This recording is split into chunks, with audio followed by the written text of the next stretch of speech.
6 p.m. I'll declare the Ordinary Council meeting for the City of Albany for the 27th of the 5th, 2025 open.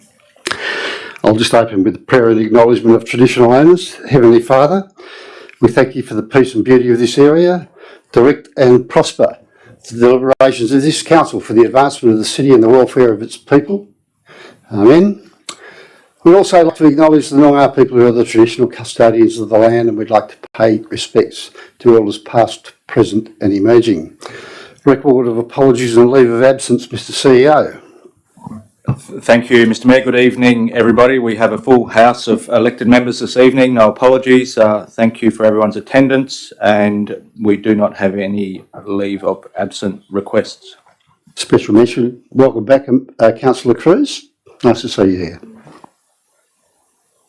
Disclosures of interest, Mr. CEO. Thank you, Mr. Mayor. The disclosures for tonight's meeting are recorded on the screen. I won't run through all of them, but just to note that Councillor McKinlay has declared an impartiality in relation to report number CCS 709, and the nature is there for you to read. Councillor Grimmer has also declared an impartiality in report number DIS 439. Councillor McLaren has declared an impartiality in report number DIS 439 as well. And Mr. Mayor, I have declared an impartiality interest in report number PR 016. And the nature of interest is there for everyone to read on the screen. Just put it to you all in attendance this evening. Is there anyone else that would like to make a disclosure for tonight's meeting? No further disclosures. Thank you, Mr. Mayor. Thank you. We'll go to reports of members. Councillor Leonetti. No comments, Mayor. Councillor Sutton. Thank you, Mayor. Look, I'd just like to share a few things that I got up to in the last month. I don't normally say too much in this instance, but I had the pleasure of going out on the Sunday morning of the motocross. They had their first state round, which I believe the points actually went to the national round as well. They had a few issues running over time on the first day, simply because it was a state round, as I believe, and they couldn't actually stop it because it would mess up the rest of the round for the year for everyone else. Had people come from all over the place, even down from Darwin, and the reports, and a lot of you would have seen a few of the letters that came in praising the setup, not just the motocross track, the whole setup from the washdown bays, the camping areas, the canteens, everything was beautiful.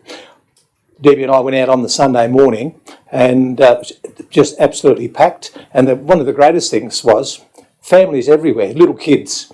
And a really thing that warmed the heart was when they guys had finished their riding, they went up beside a fence and the little tackers could go high fives, like they do in the footy when they run around the oval, and it was absolutely sensational. So real credit and well done to the motocross club. The surf club went down there with a few other councillors for the opening. That is the jewel in the crown of Middleton Beach, I reckon. It took me back. I was down there when we had a 6x6 brick shed where you had to move the boat out to be able to rub it down and then move it back in. If you had a mosquito bite, you had to go outside to let it swell up. That's how small it was. So absolutely magnificent. And we sat in there, I think it was with the mayor, in the lookout area, what we used to call the Shark Tower, looking down at the new surf reef. Even though it's not complete, it's having results. And, you know, the mayor and myself and Deputy Mayor Terry, we talk about the livability of the town. And this, or those two, or the three, really make it. My son's a FIFO, oil and gas, and he said, I showed him some photos and videos of the reef working, and he said, if that's the case, I'm going to come back home from 3 weeks off. He normally goes somewhere else to dive or surf or wherever. So, and I believe there's another lady that was instrumental in getting the reef up and running. Her son isn't going to take an apprenticeship up in Perth. She's going to do it down here purely for the reef. So it's all that livability we talk about. We can spend a lot of money on roads and healthcare and welfare and all that, but we need to have a good place to live, and I think we're really kicking some goals. And speaking of kicking goals, I represented the mayor at All Abilities Football, which I had no idea what it was about. Turns out that they actually, in Perth, they've got, I think, about 14 teams.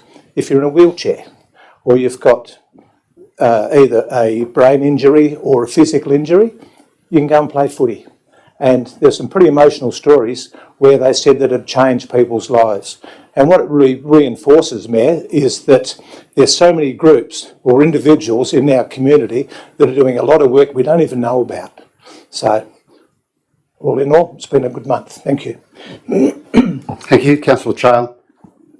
Yes, thank you, Mr. Mayor. Fully endorse what Councillor Sutton said about the surf club. Went to the opening, and it is a credit to everyone involved, our staff, our crew, and especially H&H Architects, who have done a wonderful job, I think, of really upgrading that pretty dilapidated building. It's really fabulous now, and it's one of the biggest and organisations in our community. And it's not only a sporting organisation; it's a volunteer organisation as well. So well done to them. At the moment, Mr. Mayor, the WA Tourism Conference is on in Fremantle, and we've got a couple of our officers there, Carmen Solo and Kristen Pez-Brown. But the point I'd like to make about that, and the announcement will be made tomorrow, I believe, that we've got a nomination. Kirsty Cooper was in the paper last week. Kirsty's one of our staff members at the Visitor Centre. She's been nominated for the Sir David Brand Young Achiever Medal. And it's really an uplifting story. She's 25. She's worked in the Visitor Centre since she was a 16-year-old on a school placement and has really loved it. So it's really an endorsement for that. And then, incidentally, a couple of weeks earlier, I was at the same venue in Fremantle for the WA Heritage Conference, which was almost 500 delegates there. It was a big event. Start of the week, or the start of the 2 days, a lot of people were talking about 2029 and the bicentenary of WA and Perth. By the end of the conference, they were talking about 2026 and Albany, which was really reassuring. I was able to give a paper to put people right and tell them that they should actually focus on Albany first before 2029. And Peter Morse, who's one of our community, received community sponsorship for one of the big events for 2026, also spoke there. So that was really reassuring. But I did find out, Mr. Mayor, an interesting little side note, that 2026 is also the bicentenary of another part of Western Australia for European settlement. Well, Western Australia, it depends on whether you call Cocos Island Western Australia. So Cocos Island was actually settled in 1826 by a European. Alexander Hare arrived there with his 40 wives. So look, we can't match that, I don't think, unless anyone's got any stories. And it didn't last long, as you can probably imagine, because the wives were actually slaves. So I think we might discount the Cocos Island link in our celebrations and commemorations in 2026. A couple of other events that I've been involved with just in the last week. Last Monday was the 25th anniversary of the Stidwell Medal presentation. The Stidwell Medal presented for volunteer sports administrators, and it was a great event celebrating 25 years. The winner was Kevin Thayer, who's a legend in Albany Speedway, and a worthy winner, very hard to beat actually, but some great nominees actually for that too. And then Sunday just past was the 25th anniversary party for the Stidwell Bridal Trail. And of course, Mike Stidwell was instrumental in starting that, and the medal is named after him. Those of you who don't know of Mike Stidwell's contribution to Albany and Albany Sport and Rec, he was a lovely guy, loved what he did as the regional director, the first regional director of sport and recreation in the Great Southern. And so from our point of view, I was really happy to represent us and the historical community talking about Mike Stidwell. And thanks to all our staff who do a lot of work towards the Stidwell Bridal Trail. I'm off on holiday for a few weeks now, Mr. Mayor, but I'll be back ready and enthused to carry on for the second half of the year. Thank you. Thank you. Councillor Baiju. Thank you, Mayor. It's been another pretty jam-packed month. For me, a couple of highlights from the community and cultural sphere. Starting with the Anzac commemorations. I've been to a lot of services, and I have to say this year's was a really appropriate level of formality and information, and I noticed that a lot of the participants were, and the audience were, engaged throughout most of the event. Often the younger kids start to fidget and get a bit distracted, but yeah, the information that was being presented and the whole event came together really, really well. So it's an absolute credit to our local RSL and to everyone who was involved in that. On the 9th of May, I came along to the City of Albany's thank you for their long-serving staff. So this was in recognition of staff who've been serving the City of Albany for more than 10 years. And it reflects the dedication and the commitment, and it really is that the city is a employer of choice. One of the longest serving members, he'd been here for more than 40 years, and I must admit I had the privilege of working with him back in my town of Albany days, and some of us go off and do other things. We don't seem to sit still for long, but yeah, 43 years is a grand service to the city. On the 15th, I too attended the official opening of the surf club. So again, congratulations to everyone that's involved in that. Albany continues to punch above its weight, and we heard that, yes, we don't need convincing, but other people are now aware that we do have one of the best locations for a surf club in the whole of Western Australia. It too is a place to be. On the 17th, I joined somewhere between 5,000 and 9,000 people who attended the exhibition of the sky whales. Those balloons were magnificent. I believe Albany is the only regional event where the weather was kind enough for the balloons to be inflated and go up into the air, and it was really spectacular. There was again, wonderful for Albany. More recently, went to the Albany Chamber of Commerce Sundowner event, so the City of Albany is the sponsor of that. It was hosted at Clarence Estate, so not only is it an opportunity to network with the business community, but also to see firsthand one of the amazing places that we have for our really high proportion of retirees. And it reminded me that we do have a variety of places across the range. So Clarence is perhaps one of the preferred places to be for those of us who are in our twilight years. Surf Reef is exciting to watch that progressing, and just a reminder that Reconciliation Week, there's a range of really exciting events happening, quite a few free events, so I would encourage people to participate in that and assist and be an ally in that across that area. Thank you. Thank you. Councillor Grimmer. Yeah, thank you, Mayor.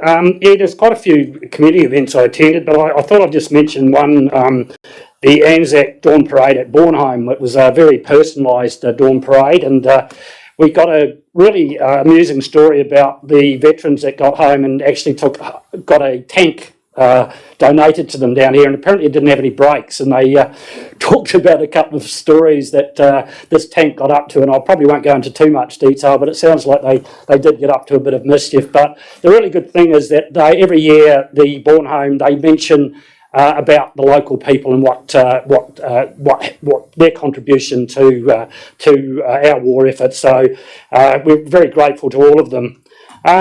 The few other things that I thought were really interesting, we got a briefing from the WA Police Superintendent here, and I think the most interesting thing was he said that our crime level is very, very low. We're very lucky to live in the Great Southern. It's by far the lowest crime rate out there, and it's an area that a lot of officers want to come to, so that's really good. We also got a briefing on the Catalyse community survey results, which was, I think, very important. We're showing a really good improvement over the last 2 years, and particularly in the areas of engagement and communication, and we're really moving to make that even better in future surveys. I also attended the recognition of the long-standing employees, the 10 years plus, and having worked here myself about 10 years ago, 15 years ago, it was great to see all the old faces, and it really is great to see people that are so committed to their community that that's their working life, is actually serving the community. And one of the more interesting things I did was I had an interview with the community radio on why I became a councillor and to encourage other people to become councillors. And it was interesting because it was right around Mother's Day, and I lost my mum about a year ago. And I really thought about the qualities that my parents shared with me, and, you know, positivity, empathy, respect and common sense. It's about people, and I'm a people person. I really try and look after people as best I can, and that's the reason that I became a councillor. And I'll continue to try and serve the community as long as I am a councillor. Thank you very much. Thank you. Councillor Duff. Thanks very much, Mayor. Look, just following on from Councillor Sutton's comments about livability, it's been a troubling month for me. I haven't been able to escape people dealing with homelessness, both in my councillor role, my other professional role. I just want to share with Council an email I received to my councillor email address. It just said, "Hi Tom, I'm contacting you because I really need your help. My family have been trying to help a family who are experiencing a terrible situation right now, as they have nowhere to go. They've been sleeping wherever they can get a bed for the night. They were staying in a few caravan parks over the last few weeks in tents that are old and pretty worn. They sometimes sleep in the car. They've had good help from Pivot. There's 2 young kids who are teenagers, one who continues to go to school. They sometimes surf people's couches when they can. They're very respectful kids, and they're so mixed up, they're feeling very down.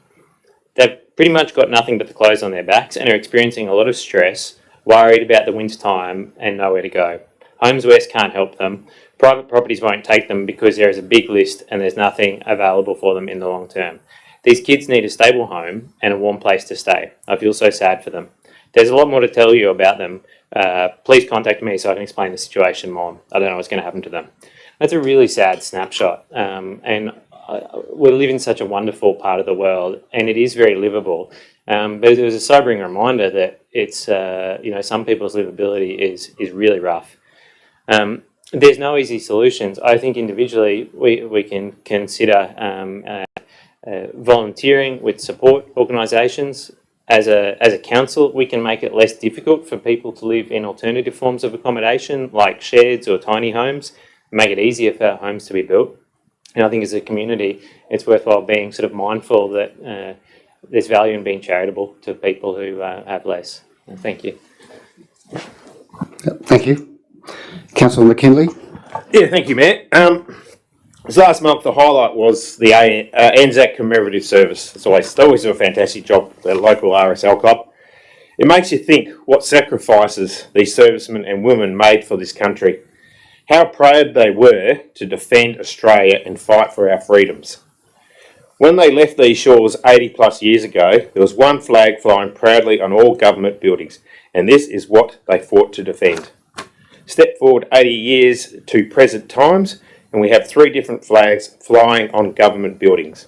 Australia has lost its way. We are no longer a united Australia. We have become divided.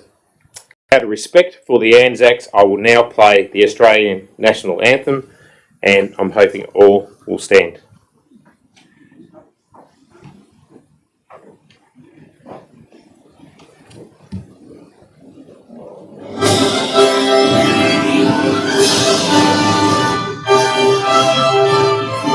Australians, oh, let us rejoice, for we are young and free, with golden soil and wealth for toil.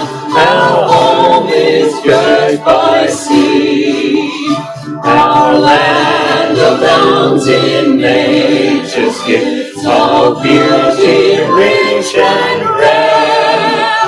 In history's page, let every stage advance Australia fair.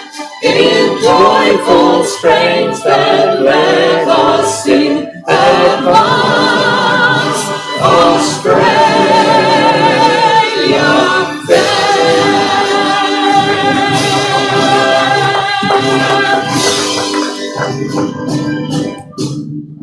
Thank you, Mayor. That's all I have.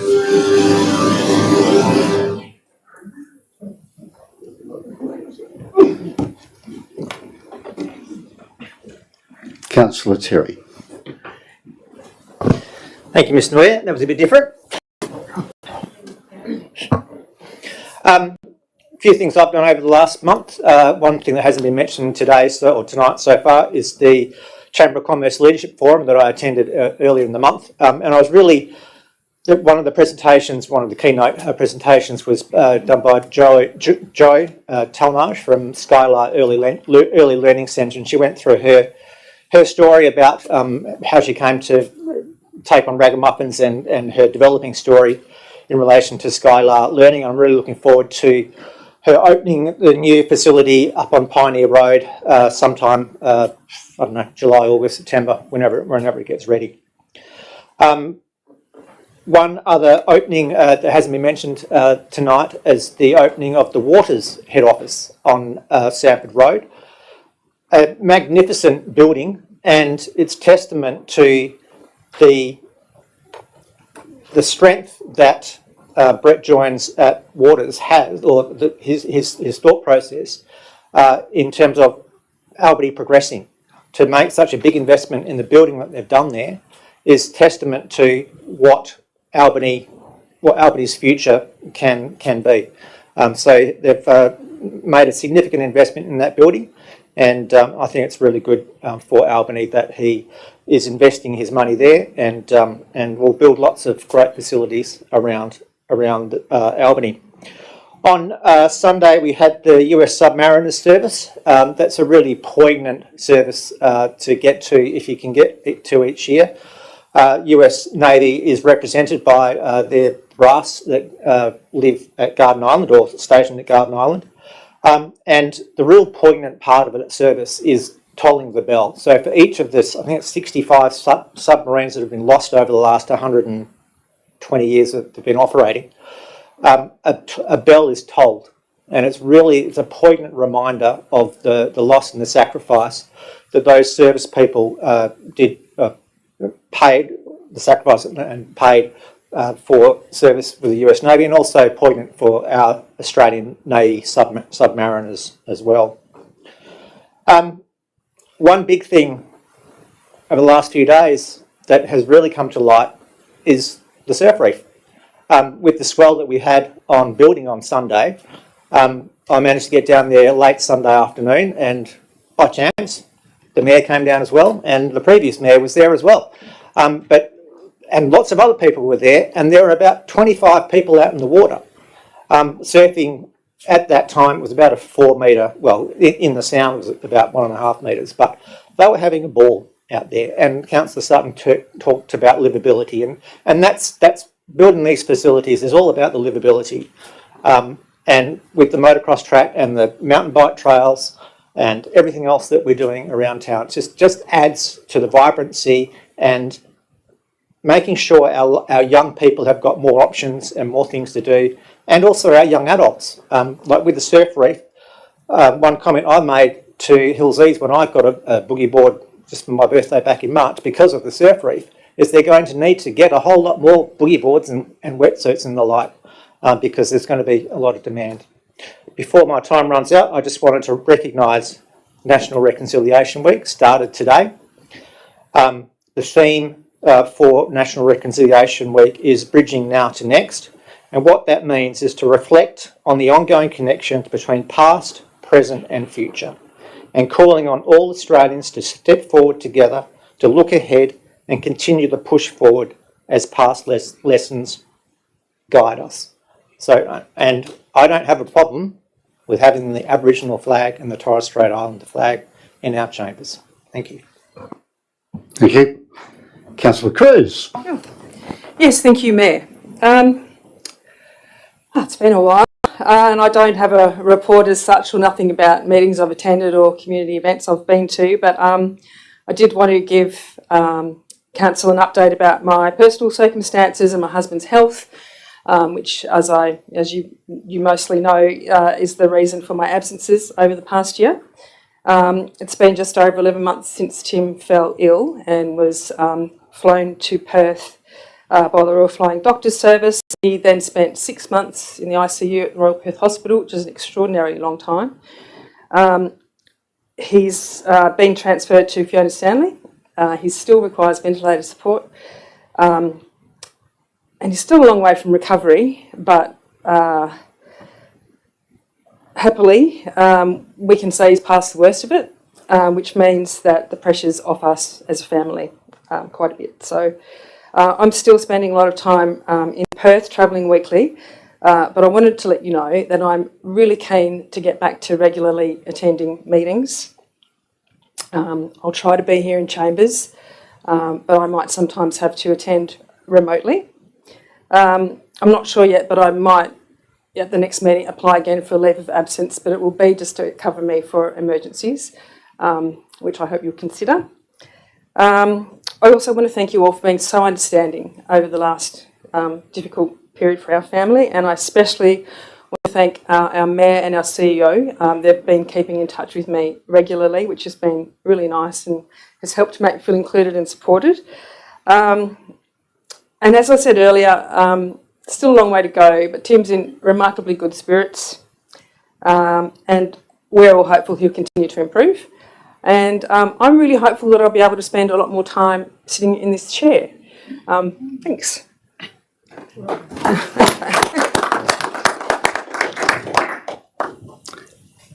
Thank you, Councillor Cruz.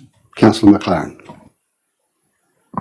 Thank you, Mayor Stocks. I have a long list. I'm going to talk fast. My voice is suffering from a bit of a cold because I want to put on the record all the work that I've done for the community this month. I was pleased to join you and many other councillors at the Anzac Day dawn service. I think it's the third time I've managed to get there, and it was fantastic and getting better. I also attended the commemorative service at Peace Park, where I had an opportunity to meet the U.S. ambassador, which was interesting because we both frequented the state of Washington quite a lot, so we might have a bit in common. So hopefully she'll open her door so I can tell her to get the troops out of Gaza very gently. And the Southdown magnetite mine and transshipping community information session was one very important session that was full of people who normally come to council, and I look forward to keeping you all apprised into that situation because the community is well advanced in their plans to protect us from that super pit, that planned super pit. It was interesting that we just had the national anthem because at the citizenship ceremony, which I also attended, I really, am used to singing that anthem, so it was nice to practice, singing again. But also, it's a great opportunity because we've added that Indigenous welcome, and Ryan Guilfoyle was one of my favorite ceremonies when Ryan Guilfoyle, who is a Noongar, played the didgeridoo at the beginning as an acknowledgement of country and a welcome to all of us. And so that was a particularly favorite event of mine to welcome new citizens to our country. I attended the candlelight vigil for the International Day to remember victims of family and domestic violence. That was a very sad occasion, and you always think about so many people who are affected by that. I attended the community meeting out at Young's Hall, where they gave us a lot of information about how the lime pit was affecting them and their lives, and that was very useful for us to reflect on the impact of the lime pit operations. I also attended the opening of the Taste Great Southern. The smoking ceremony was very, very good and very well done, and then we had an opening function at the Earl of Spencer, and I went to 2 events that I paid for. I met regional and state leaders in the food and wine tourism industry at Maitreya, which there would be no other opportunity for me to get to Maitreya. And the Tides of Taste event was fantastic. And Carriebank, I went to the Taste Parangarup, which was also wonderful. Like Councillor Beju, I went to the ACCI Leadership Forum and heard our newly appointed City of Albany Manager of Economic Development and Commercial Services, Kristen Pers-Brown, talk about her work over the next little while in developing our economic strategy. And also Joe Talmadge as Deputy Mayor Terry has already talked about. They were 2 highlights. I attended the afternoon tea along with Councillor Beju in recognition of the city's long service employees. And I wanted to mention the homelessness focus group and encourage Councillor Bruff to maybe consider coming along to that. Councillor Grimmer and I have been going along, and it's all the community groups, the service groups, that are trying to find action that we can do to support the homeless. One of the first things we're going to do is set up a mobile laundry, and that will help people to maintain their dignity. And the Lions have got a trailer already, and we're just trying to find a good place to put it. And that will also, we also have a sausage sizzle that I have to plug on the 21st of June. Get your sausage from Bunnings, because we will be raising funds to support that trailer. Thank you. That's the finish of reports to members. There are no response to previous public questions taken on notice, or are we reading that now?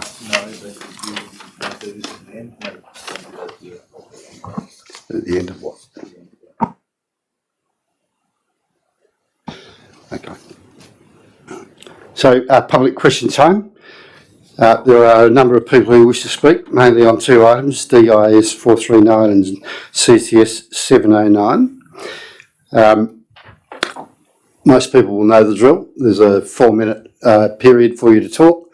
At 3 minutes 30, the green light will go amber. That'll give you 30 seconds to wind up.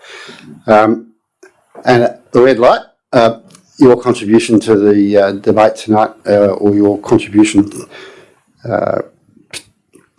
will be complete. Can you please state your name, your suburb, and the item to which you are speaking? First of all, David Slade.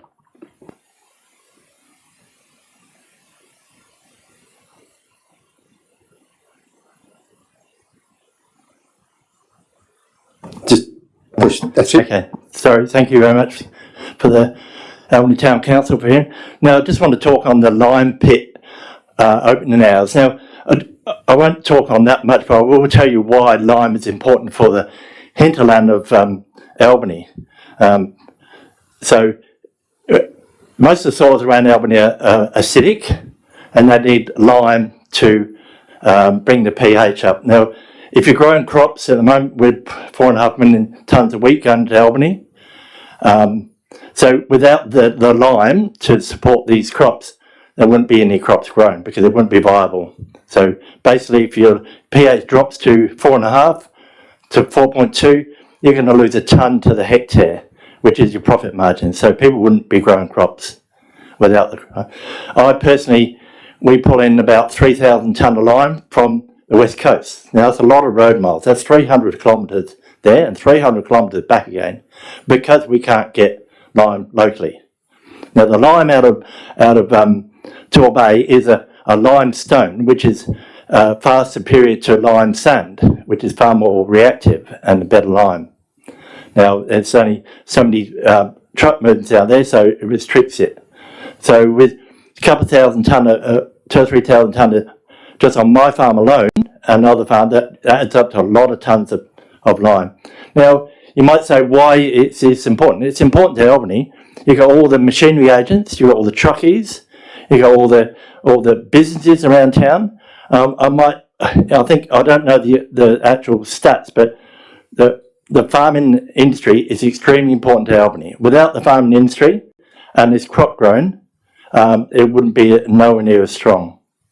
So I do represent I am the president of the Albany zone of WA farmers as well. So so that's why lime is important, because without it we wouldn't be growing our crops.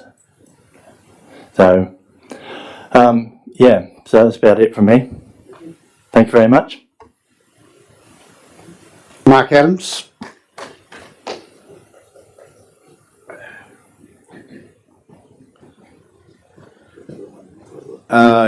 Good evening. Thank you, Mayor, councillors. Mark Adams, discussing the Nullacone lime. We're a family farming operation, including cattle, sheep and grain crops in the Albany City and Plantagenet Shire. I'll start by congratulating the city and the owners of this lime pit that's in question in the achievements in opening a new quality lime source in your city regional area. It's much needed supply. Quality lime now and forever is a required commodity, while agricultural feeds yourselves and the world. Application of lime corrects soil acidity that occurs by carrying out standard agricultural practices, growing crops, pastures for livestock. The need for quality lime is ever increasing as the world is hungry for food, and Western Australia in particular has predominantly acidic soils. The restriction on truck movements from this particular pit is hampering efficiencies in road transport of lime from this site. Our own farming business procured 2,500 tonnes this season from the pit, in discussion with great difficulty with our trucking operation working around tonnes per day allocations, tonnes per month, truck movements per week and per month. I appreciate the valuable conservation area that this lime is situated in, but just as I value our sustainable farming operation that's carried out on our own place and everybody else's place. Green food is a kilogram of food produced with the lowest possible carbon footprint. In the past and now, when we're unable to source lime requirements in any one season from a local supplier, our next best quality lime is, believe it or not, Lancelin. The turnaround from Lancelin is 518 kilometres, which we bring 55 tonnes down. Our pit that we've started using at Nalakine is 112 kilometres. This is 5 times worse for the carbon footprint without taking into account the damage to the roads, the damage to the trucks, driver fatigue, and the extra cost, which is very important, that has to be borne by the people who purchase this quality lime. Read the submissions received and the people in close proximity of the lime pit. I do appreciate their concerns, but in saying that, there was a considerable expense borne by the developers and to a lesser extent you, the ratepayers, and the City Council to establish a new public access route to the pit, avoiding populated areas. Like other transport routes in WA that in most cases have 24/7 access in our state, many people are affected by this traffic. It is necessary for our goods to be moved around the state. Implementations around removing the limitations of truck movements throughout the year from this lime pit will result in our farming business being able to collect lime year round, and this will give us the ability to backload on grain deliveries to port, collection of lime and then collection of lime, thereby increasing efficiencies. This would also achieve also achieved by most people in the need of lime. Thanks, Mr. Adams. If you could wind that up there, thanks. Thank you very much. Thank you. Don Phillip.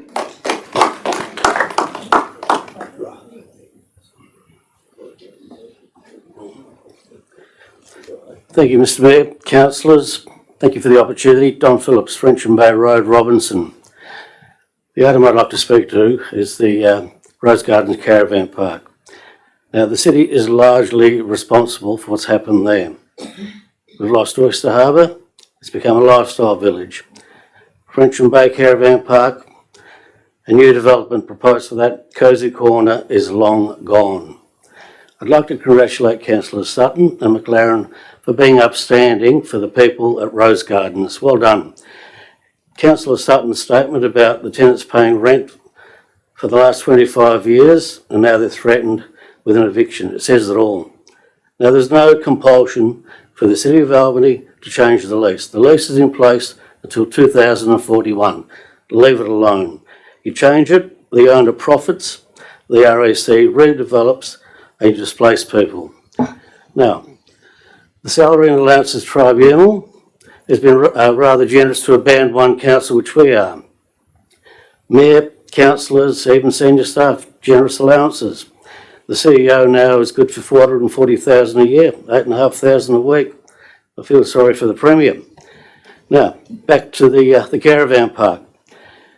Are there any city-owned or controlled reserves, Mr Mayor, that can be used to house these displaced people? A question through you for Mr Gilfillan. We'll take that on notice. No need to, Mr Gilfillan, I've got your email right here. Regarding two reserves. So I assume it's a Big right. rhetorical question, let so me we don't finish, have please. to I've answer got it the later. floor. Or let me. No need on notice, I've got his well, answer you want- right here. I'm asking you a question. No, don't Were be you asking me a embarrassed, okay? retourical question? These reserves have been used All right, you got the 40 answer, years. so we don't need to Who's answer it. getting the You can money answer for it. them? You can put the people there for free. Simple. You're taking the money from the RAC and you're displacing them. No, that is a total shame. It really is. Now, are the compliance people aware of that? Who's been trousering 40 years worth of free accommodation? Let them move there for free. Come on, Mr Mayor, lift your game. Thank you. There's a good site on Frenchman's Bay, perhaps you can help out as well. Pippa mentioned.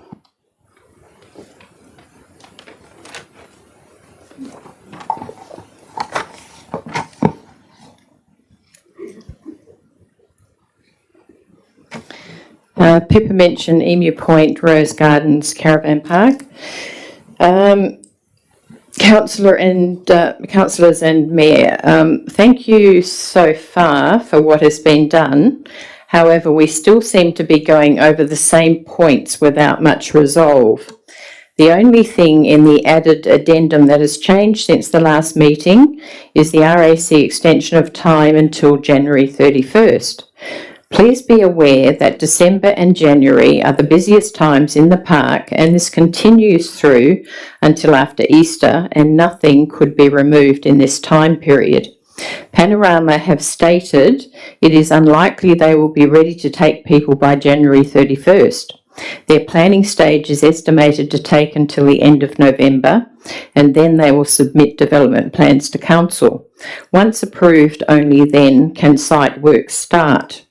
To relocate places out of the park really needs to happen before December. On speaking with a couple of relocators, they have stated they do not do verandas, garages or sheds, hence more tradesmen will be required, and this escalates the cost once again. So far the costs far outweigh what the ex gratia payments will be.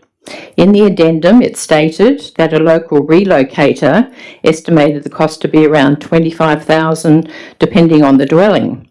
This already takes up all the ex gratia payment without all the extras I have mentioned before being added on top. The addendum stated that the RAC will allow those who cannot shift their dwellings to be left, and they will clear these up as long as there was an agreement in place with them. However, I had asked previously that everyone be included in this with their sites, even if we are relocating our dwellings. We do not want to be cleaning up the site, as we would be paying for the cost of 2 sites in the interim. We want to be able to leave the site as is once the dwelling has been shifted. We all require this guarantee, and that we will all be given the ex gratia payments. There was still no mention of the ex gratia payments being paid up front to cover costs. I have stated previously, people are on pensions and do not have the funds up front. What will happen if we cannot relocate in the time frame? We are not trying to make this hard for anybody. We are just trying to come out of this dreadful situation with somewhere to live and to not become another homeless statistic. Thank you.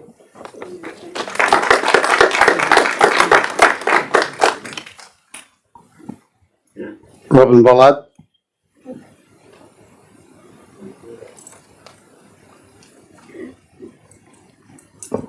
Robin Bollard, Emu Point, Rose Gardens, Caravan Park. First of all, I'd like to thank the councillors here who've stood up for the folk of Rose Gardens and have not wanted to cause yet more homelessness in our area. I just want to talk about the amendment that was on the last meeting and the point 2, where the council we're supposed to advocate for residents to be helped to secure alternative accommodation before the park closes. To my knowledge, the council hasn't made any inquiries as to finding public housing for these at-risk residents of the park. Many residents have been turned away from community housing departments, being told they have too much savings. Are they supposed to spend their savings and then reapply when they have spent it and are penniless? I have been in touch with Advance Housing, who didn't realise aged people were being turned away from obtaining housing because of this condition. Some of the folk in the park have applied for over 55s type living, but there are long waiting lists. We've also been in contact with the local politician Scott Leary to see if he can help make contact with some of the departments and help aid residents in gaining access to accommodation. Councillor McLaren and Scott Leary have both taken the time to visit residents in the park and see for themselves the dilemma that this potential sale will cause. So this amendment, point 2, the point 2 in the amendment hasn't been addressed or acted on. So with this sale to RAC, really, does Albany want to become another Margaret River or another Gold Coast, selling up all seaside real estate to the highest bidders? Is that what Albany residents want? I don't know if anybody has seen in the last few days the coastal damage that's happened at Emu Point, and this is the sea rising, and it's not going to stop. So we don't know whether RAC are aware of the damage that is happening there at the moment, and it will continue. I've seen some opinions expressed here in the council in the past about this sale to RAC, and it's been stated, for instance, that if the council don't pass this big purchase, they may be an embarrassment in the business world, because you've lost another big commercial opportunity in the past and you don't want to lose this one. I think that was a sentiment I've heard here at past meetings. Is this how the council makes important decisions? We let that one get away, so we better get this one right. And what about the embarrassment of contributing to more homelessness in this region? One gentleman in our park is 93 years of age. So let's hope democracy prevails here tonight and that people's voices are heard loud and clear. Thank you. Reg Hoyling. Don't want to speak, Reg? Right. Ard Brink.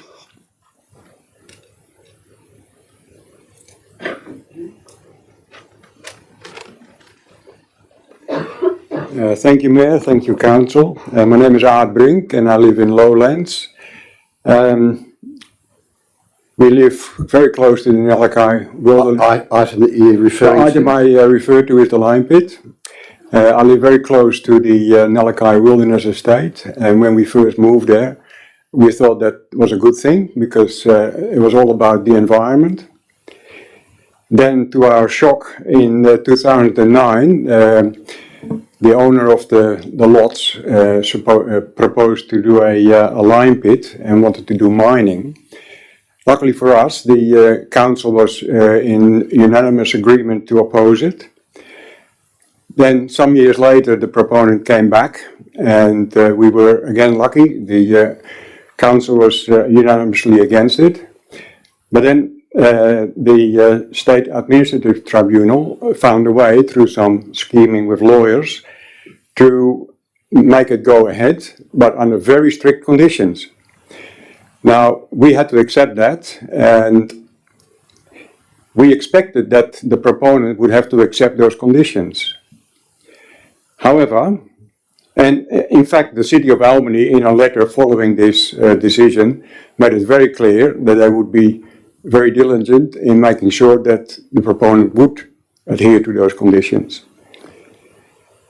We since have found out that those conditions can be amended, and one of the amendments came through because when the operation had started eventually, it couldn't be done safely. The Department of Mines and Safety shut it down. Now, the Department of Mines and Safety has no say of what can be done there. They can only say what cannot be done, and that was an unsafe operation. The City of Albany, however, felt for the proponent and agreed with amendments, so no longer do the trucks have to go all the way to the top of the hill to get the lime. They can now pick it up from the bottom of the hill. And again, we have to accept that is the case. In those conditions, it's also very clear that it has to be done safely. The road needs to be maintained to a safe standard.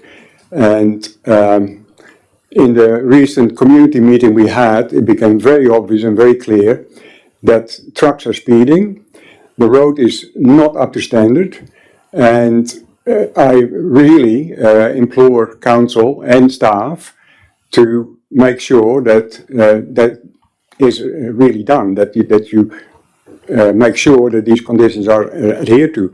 The bus picks the children up and is on the same route as those trucks. The local people in our community, they are not allowing the kids anymore on their push bike on that road because it's too dangerous. They operate while the buses are operating, and it's very clear in the conditions that was not going to be allowed. Now, after all this, and having had to accept that this is what we have to have, the proponent now wants to go to an almost year-round operation, and he's talking about this mine operation can go on for 100 years. I've been farming in that area, and when I first started, yes, I had to use some lime to correct the pH. I was not using conventional methods. I was not using synthetic fertilizers like most of the broad acre farmers do. And after 1 year of correction, I never had to get any more lime because it wasn't necessary.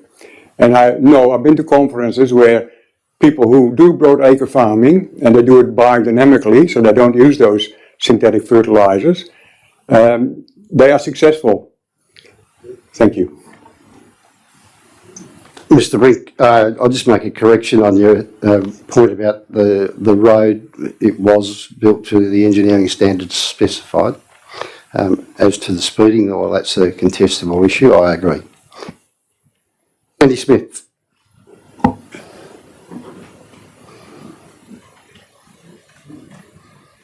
Sandy Smith, Pegasus Boulevard, McHale, speaking to CCS 709. Good evening, Mayor and Councillors.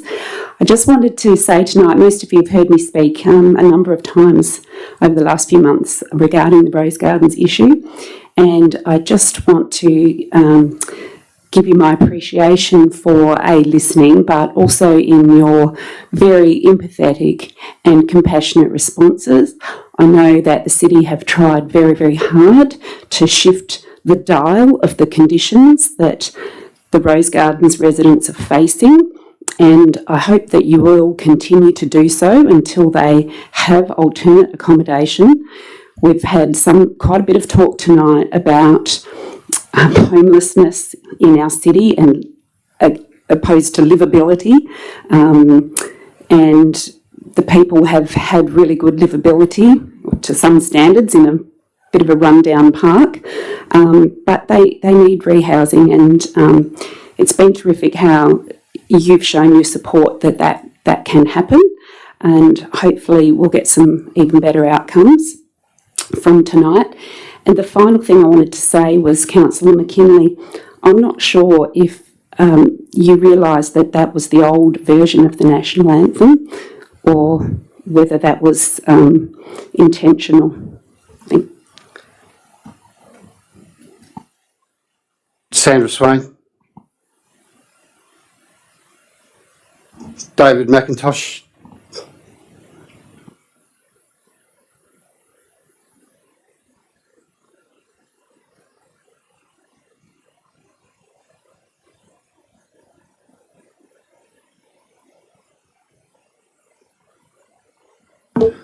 Good evening, Mayor, Councillors. David McIntosh from Young Siding. I stand here to support the expansion of that mine pit out at the Nullakai. my family has been involved with the Nullagine as a whole for since about 1910, I think. I'm a fourth generation farmer from out that way. The lime that can be used from this pit they should be also thinking about the usefulness of the road base. Road base lime can be used over boggy soft ground as a subgrade, sub-base to road building.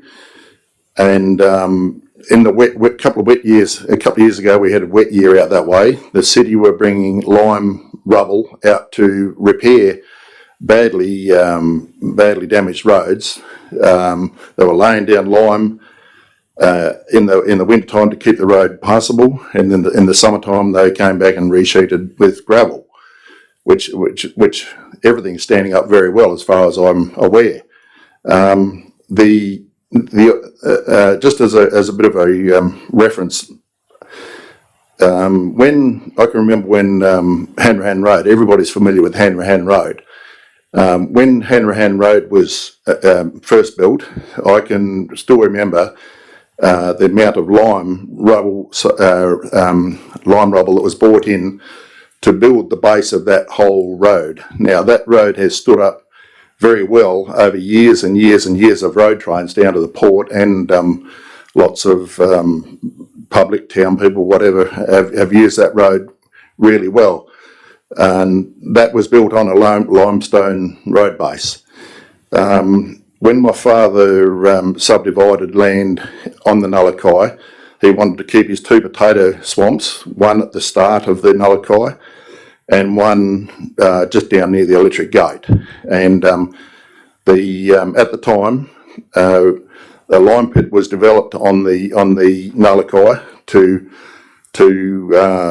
form the base of this road. That was done at my father's expense, and it was put together by would have been the Shire Council at the time. Carted lots of lime off that lime pit, and which has now been regenerated and revegetated. It's this lime is very obviously very useful for lowering pH in the agricultural areas, but it also has a secondary use, or mainly, well, there's plenty of places where road-based lime can be used in replacement or underneath gravel. Now, recently I attended one of the Shire one of the city meetings where they came to Redmond. I think they'd been to Wellstead, Narrackup and Redmond, and the crux of that meeting was the availability of gravel in the area at Redmond or at Chillinup or wherever. I was surprised to see that there was road repairs being done on Vern Road, which is between Redmond Hay River Road and Redmond West Road. Now, Vern Road gravel was being carted from Chillinup. Oh, okay, that's gone. Thank you very much. Thanks very much. I think you've got your message across clearly. How are we going for time? Okay, got a few minutes left in public question time. Kate Parker.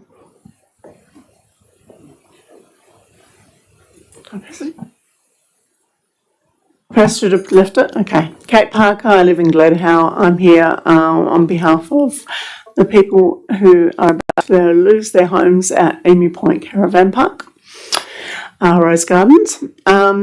We've had two councillors tonight.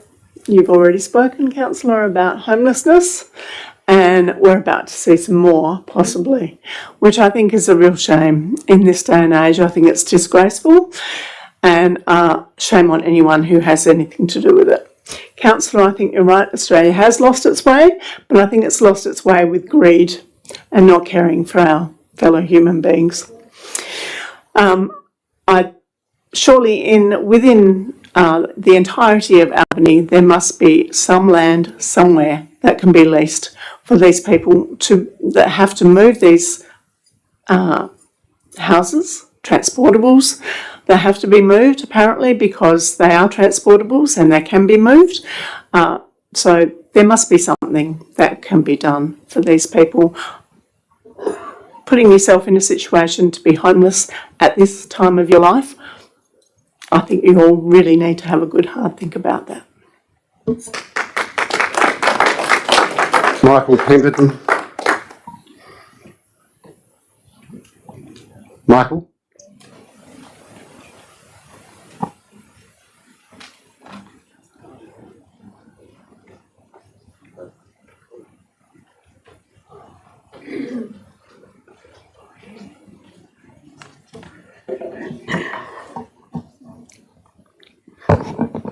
We're on? Yep, thank you. Mr Mayor and Councillors, Michael Pemberton from Shorts Place in Miramar. I was just going to talk on one thing, and that is the lime pit, but you've already got a lot of information from the gallery. I just wanted to make one comment that I've been coming to this place for, 26, 27 years for a little bit of entertainment sometimes, but I was here at the last meeting and that was, you'll remember the guy that got up and he said, "Can you please hurry? Because I've been given 2 years to live and my wife has been given 10 months. And that really shook me. And I think we are a better community than that.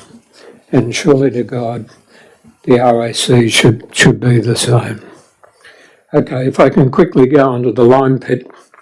The well-worn adage in regional Australia is, if the farmer is doing okay, everybody is doing okay. And over 50% of my working life, I've lived in regional Australia and worked in regional Australia in fruit and vegetables, French fries, meat, etc. So, and it holds true across Australia. And the latest GSTC report says that the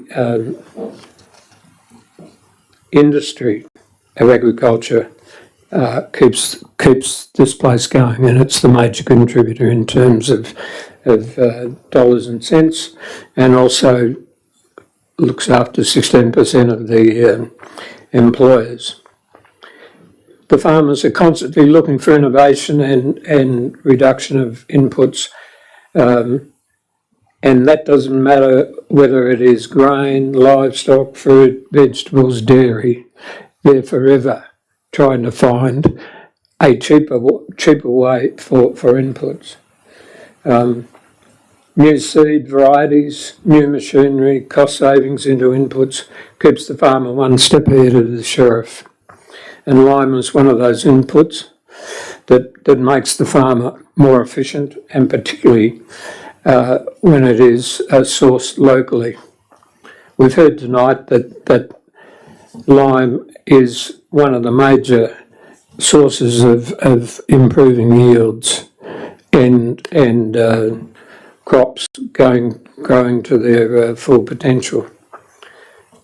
Agriculture is our major contributor to our region, our city, and underpins the commercial prosperity of hundreds of individuals and businesses, both directly and indirectly. And council should be very well aware of this, and I'm sure they are, and should be given every opportunity to facilitate progress, not to restrict it.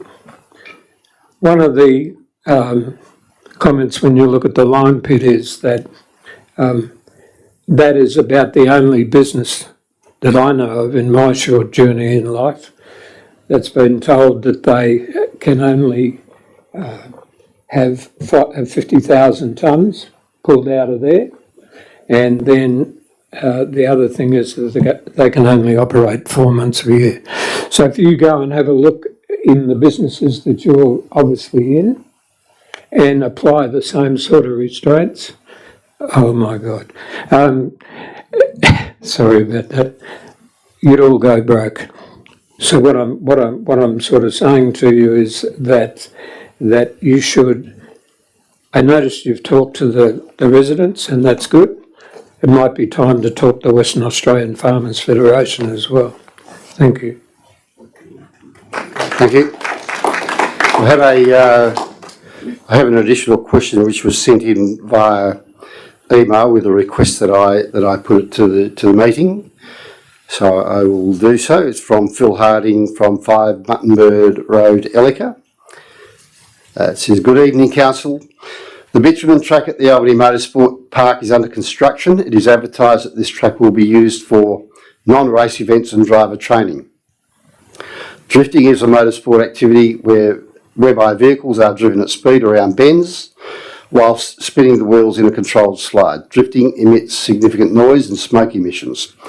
Many WA driver training businesses, such as Driver Risk Management, advertise a drifting experience or hot laps in their commercial offering. Will this track be used for drifting or hot laps or similar? Do we want to take that on notice? We'll take that on notice and supply an answer, and you'll see the answer in at the next ordinary council meeting.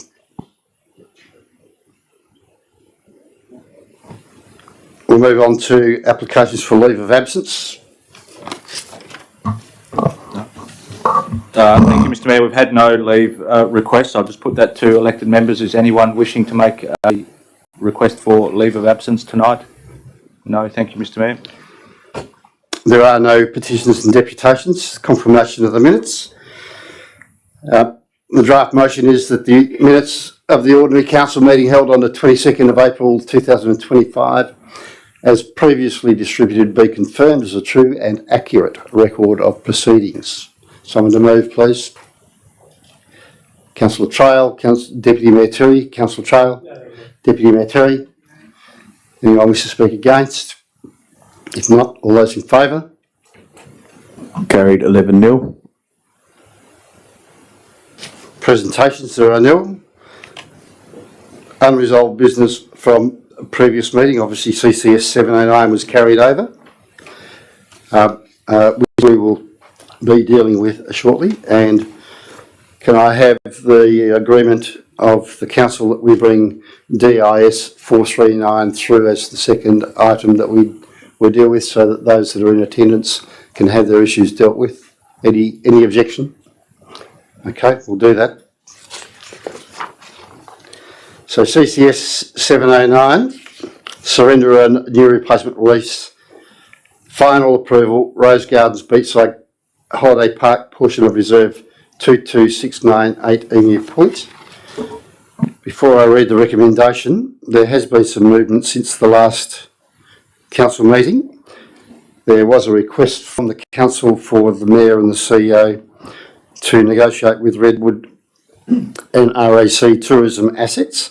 The addendum is attached to the report, and perhaps a quick summary from the CEO before we move into the item.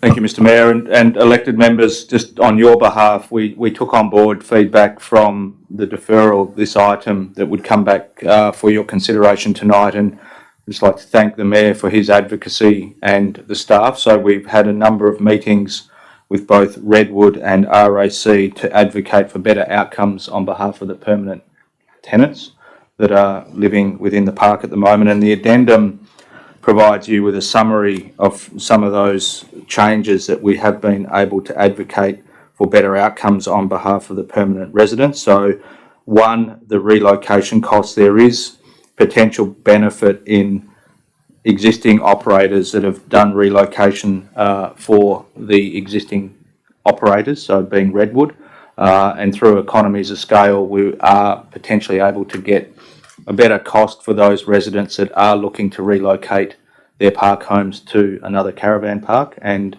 secondly to that, those conversations have continued to happen with existing park operators within the Albany region, and there is alternate sites that the residents could potentially look at relocating the park home to.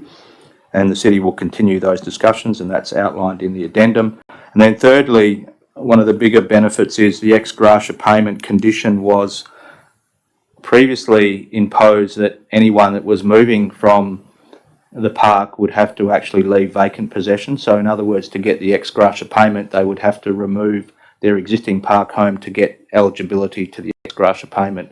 I think that was really heard loud and clear from the council that that was a fairly significant impediment, because particularly if you didn't have the money to actually look at the relocation. So RAC has agreed that subject to the tenants entering into an agreement, they would allow for that money to be paid up front. And then if the park home was either taken or was left in situ, that wouldn't preclude the tenant from accessing the ex gratia payment. I think the fourth item that's detailed in the addendum, Mr Mayor, is in relation to the timeline. I think there was significant concern that leading into Christmas, it's not a good time for anyone to be trying to relocate and set up a new home. And we took that on board and advocated for a longer time period, and we've been successful in allowing that time period now to be extended out to the 31st of January after the Christmas period. And those conversations will continue, and I think I really wanted to just acknowledge the support that the council has taken on board to ask that the CEO, with the Mayor and staff, advocate for those outcomes. So happy to answer any further questions, Mr Mayor. I think we'll move into the item. If people want points of clarification, they can do so during debate.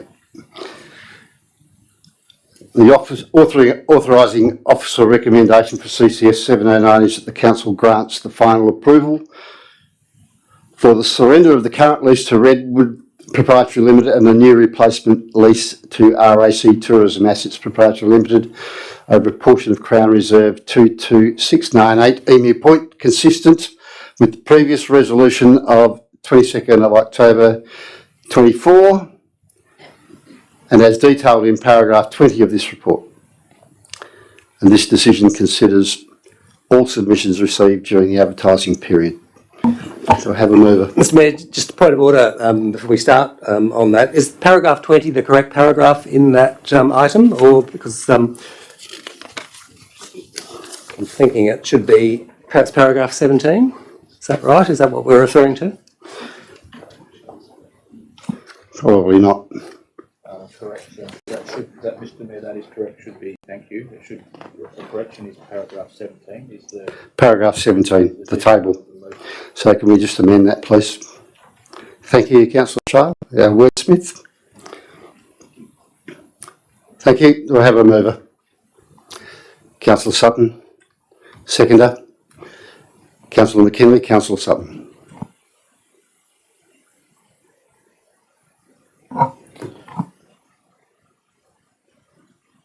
Thank you, Mayor. It's been a difficult one for everyone involved, I think. And first and foremost, I want to thank our senior staff, the CEO and Matthew and the Mayor and possibly Deputy Mayor Terry, for going into bat for us.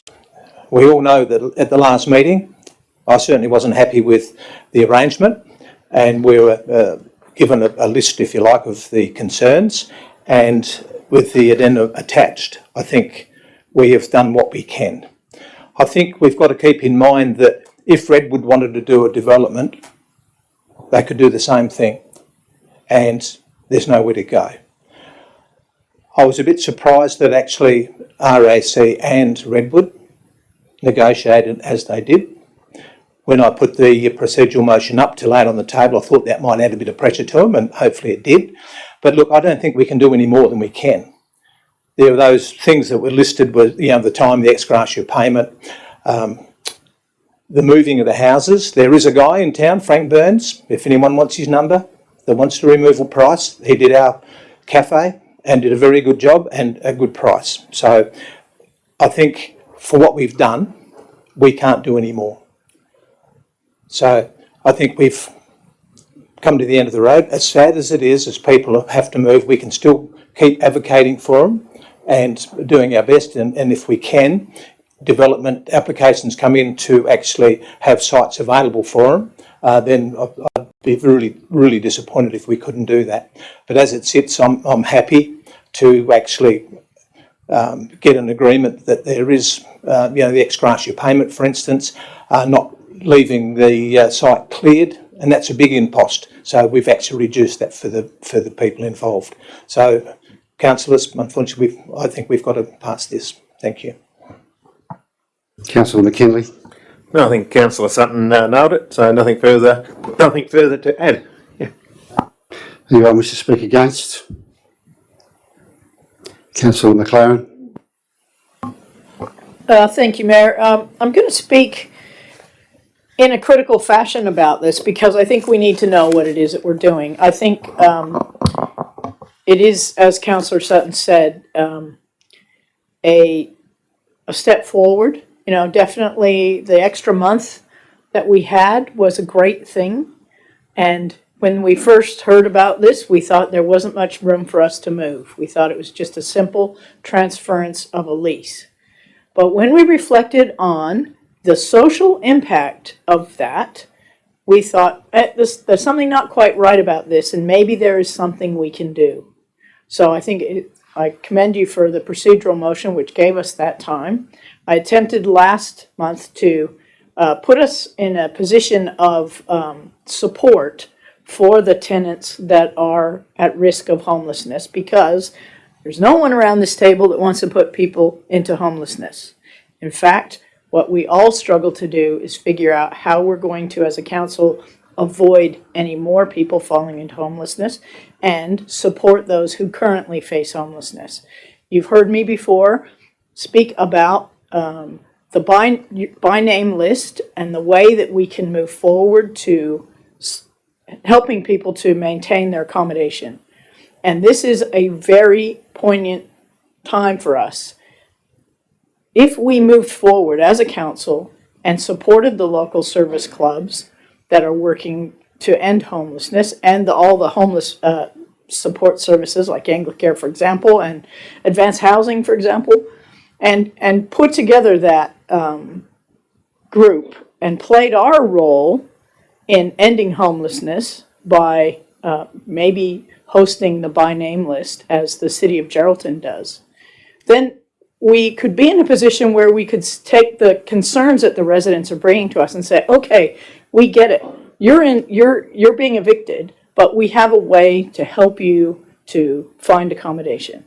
What we found from this month is that apart from our chief team going into bat, with the RAC boardroom or the RAC directors, there's very little we as a council and we as a city can do to directly help citizens find accommodation.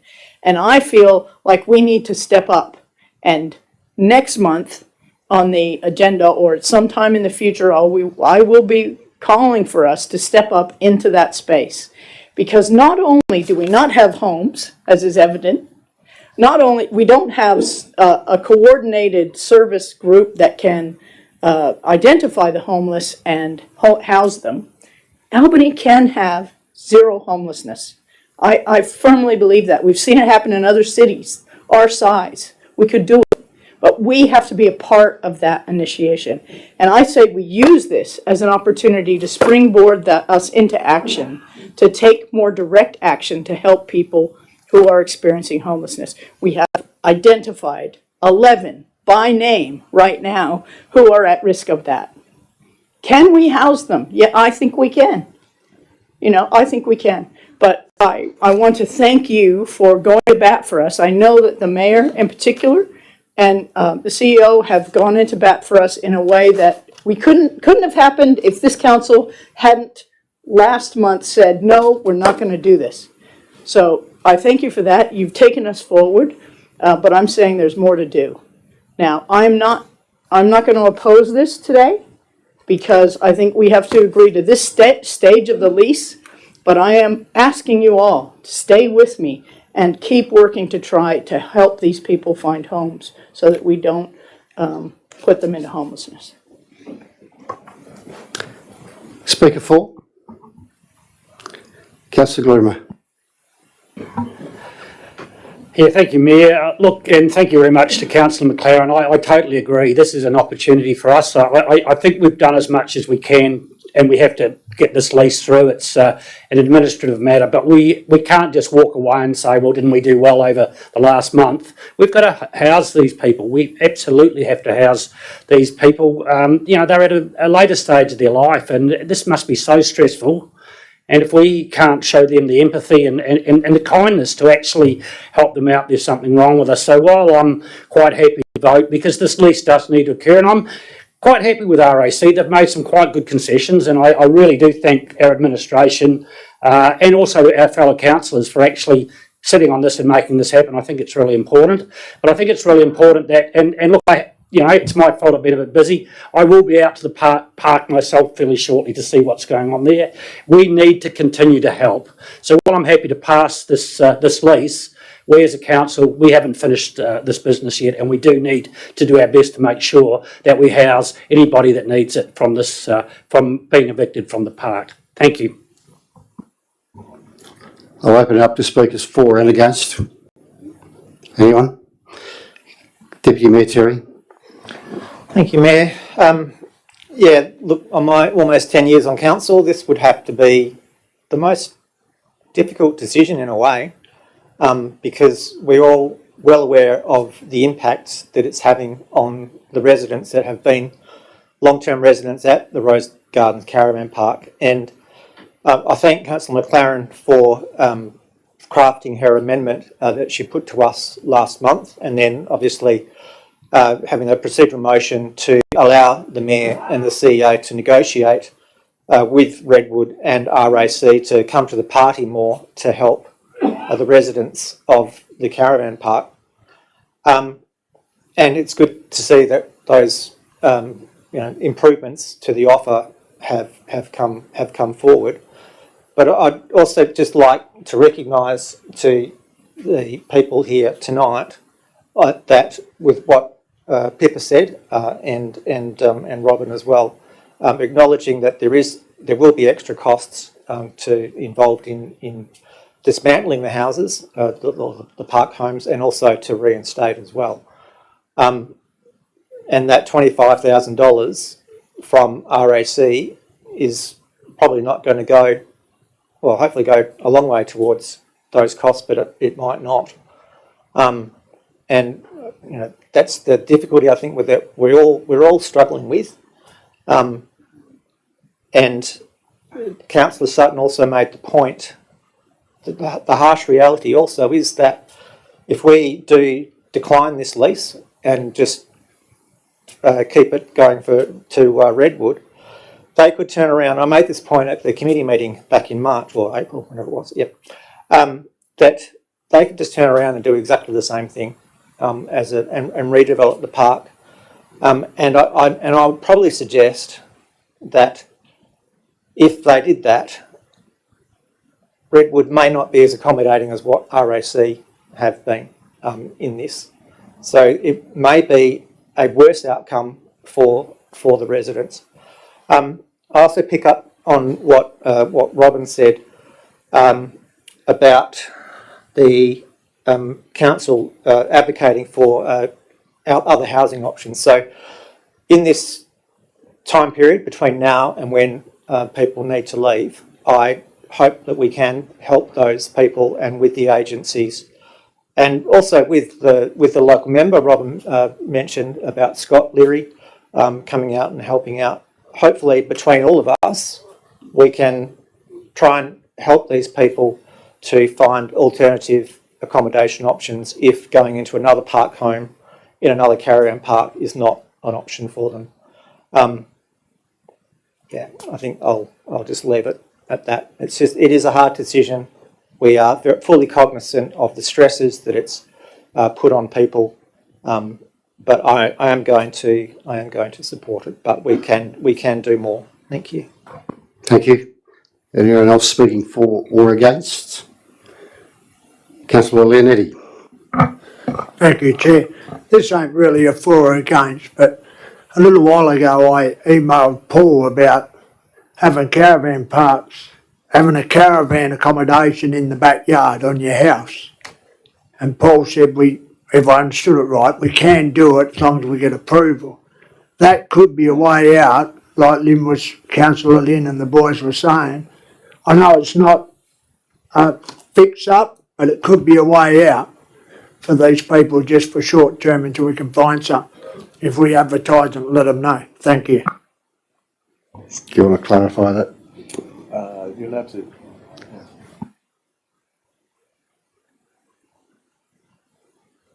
Yeah, through you, Mr. Mayor. Yeah, so they're allowed to have a caravan on that site for 2 years at council's discretion. So you're correct. Anyone else wishing to speak for or against? No? Councillor Sutton, you have the right of reply. Thank you, Mayor. It is a difficult situation, and rest assured, people, we will not stop after this meeting. You know, in our monthly awarding of help to community groups, we do a thing called in kind. I might be talking out of school here, but that wouldn't be unusual. If we can perhaps in kind incur some of the work, the extra work that needs to be done on these things, electrical, carpentry. I don't think it'd set a precedent because this is something out of the box that we haven't had to deal with before. And I look at Mario's got Councillor Leonetti's got a good point.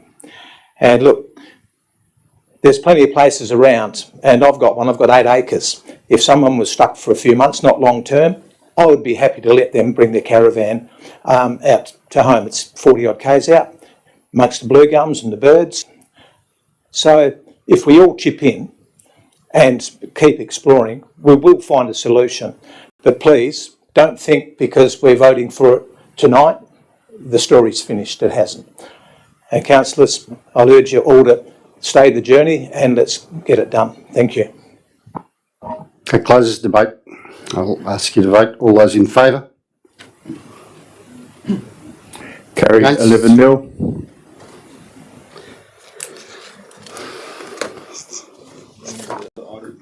The DIS 439. Ladies and gents, if those people affected by the Rose Gardens Caravan Park, if you don't want to sit through this, you're welcome to leave.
We'll move on to DIS 439, amendment of conditions to P2160670 industry extractive lime at lot 9005 Eden Road, Nalakai.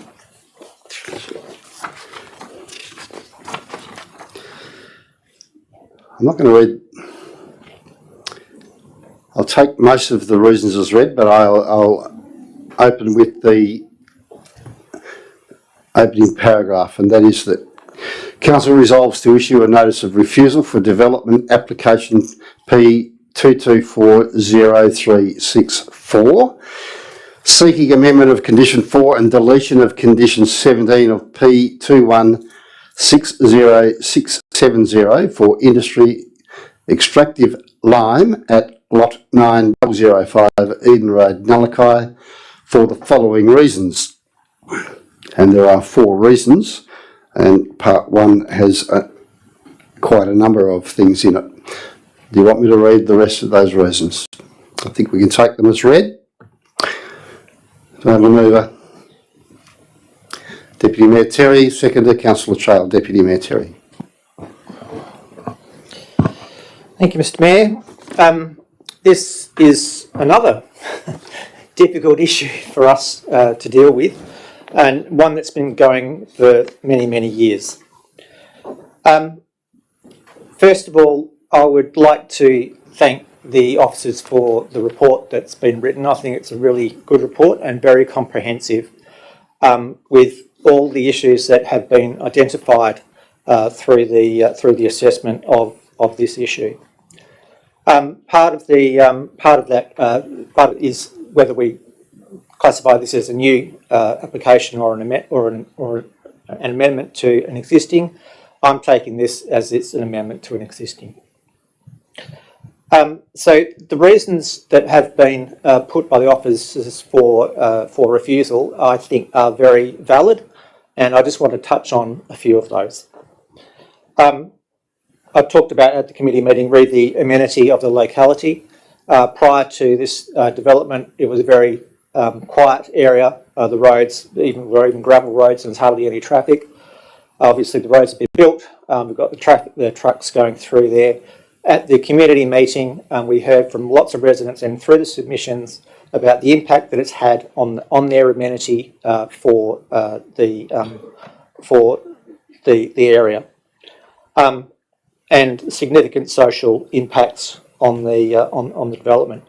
The biggest issue for us that we really need to consider, and before I go there, I just also wanted to acknowledge the extra information that has been provided by the proponent and others in the last couple of weeks, and also acknowledge that there is demand for lime out there, but there have been conditions put on the original application, and they were put there for very good reasons. And in relation to the traffic and the safety, which is a significant planning consideration that we need to consider, the 40k limit, which is outlined in the new traffic assessment report as well, and acknowledged, is put there because that's the standard to which the road has been constructed.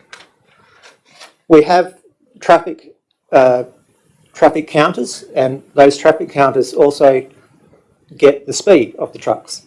And in the report, it talks about, I think it was 133 of those truck movements out of the 140 or so were over the 40k limit. In fact, over 50% of trucks that were going through there were over 50 kilometres an hour.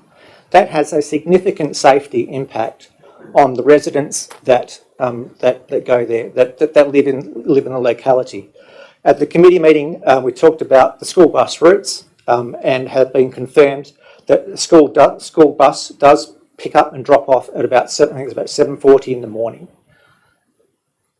Residents report that trucks have been using the road at that time of the day, and a condition of the SAT application, or of the approval, was that the truck should not be operating during that time. In the submissions, there was 5 submissions that talked about an incident, very close incidents between a bus and a truck. And residents reporting talk tonight about parents not letting their kids go on the road. So at the moment, that's only for 4 months of the year. If this is approved by us or on appeal to SAT, those residents are not going to get any respite throughout the whole year. I think we really need to acknowledge the impact that this is having on the residents out there, and urge everyone to support the refusal. Thank you. Councillor Trail. Yeah, thank you, Mr. Mayor. Thank you, Deputy Mayor, for putting that case. I'd like to sort of follow up, I guess, on that a little bit, on the amenity of the society. Young siding, and that's an area that I live in, and as Councillor Grimmer does as well. And some time ago, it was actually identified as probably the poorest census area in the whole of the region. Now, that's not a thing that you'd actually want to have as a point of pride, but I think for young siding, it is, because it actually allows young families to find affordable properties, to get away from cities, to buy a little acreage and to actually have peace and quiet. And that's the reason that they've moved there. And we found and we heard, and you and the CEO and several of us were at the community meeting earlier this month at Young Siding, and we heard some very, very telling stories about young families who'd moved there for a reason. And they were aware that truck movements were possible, and they agreed. We agreed that we would adhere to those 4 months a year, and now we're being asked to actually extend it to 12 months of the year. So for me, that's not on. We've got to get this balance between amenities for people, our residents, our ratepayers, and the farmers. And just don't get me wrong, I'm not against farmers at all. I've relied on farmers for my business for the last 30 or so years. So from all those points of view, it's got to be a balance. Farmers can still get lime, and as we heard from Mr. Brink earlier, you don't necessarily need tons and tons and tons of lime to actually improve your paddocks. There are other ways of doing that without synthetic fertilisers and lime. So and I get the point that that travel and traffic of lime from long distances is counterproductive, but then so are speeding trucks on narrow and windy country roads that aren't built for them and which affect the amenity of residents. So from all those points of view, I would support this refusal. And the other point that Deputy Mayor Terry hasn't touched on is the environmental side of things. And we haven't heard tonight, but we did at committee from Sean Ossinger from Wilson Inlet Catchment Committee about the impact on the injured up wetlands. And as the council delegate to the Wilson Inlet Catchment Committee, I'm pretty close to their position on this. They put together an awful lot of work and raised well over $600,000 to actually purchase those wetlands. And the roads go pretty close to the wetlands, and this is the site of the endangered Australasian bittern, and has been identified by BirdLife Australia as such. If you look at the environmental report that accompanied this item, some of the evidence was given about bitterns goes back to 1988 and 1995. Now, the environmental report that accompanied the original application was discredited because it actually didn't mention any of the fauna at all. Didn't mention bitterns, didn't mention cockatoos, didn't mention possums. And the whole wildlife area and sustainability of our region is, for me, paramount. And the Wilson Inlet Catchment Committee has identified this one little area of Albany. And we've accommodated 4 months of truck movements. And it appears that the truck drivers, from what we heard, I think, at committee meeting and also at Young Siding, that the truck drivers who are at fault are the farmers, the individual farmers who are going there. The contracted carriers, Summit, actually adhere mostly to the conditions that we put on them. So they're the ones who are actually clearing the pitch, if you like, for this lime pit. So that's another reason why we should limit it to the 4 months and the conditions that they're under.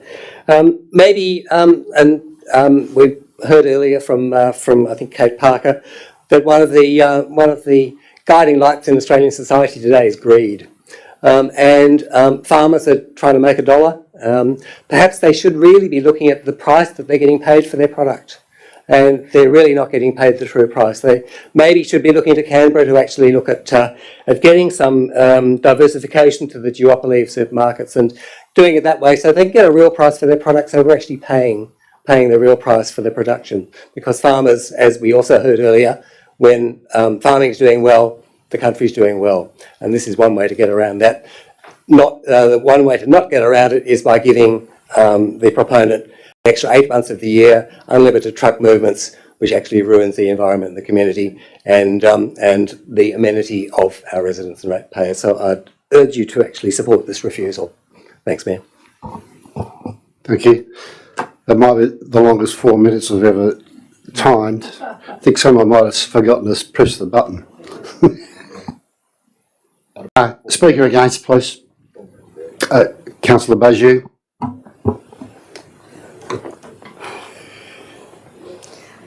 This one truly is a vexed issue. It goes to the core of the challenges that we face.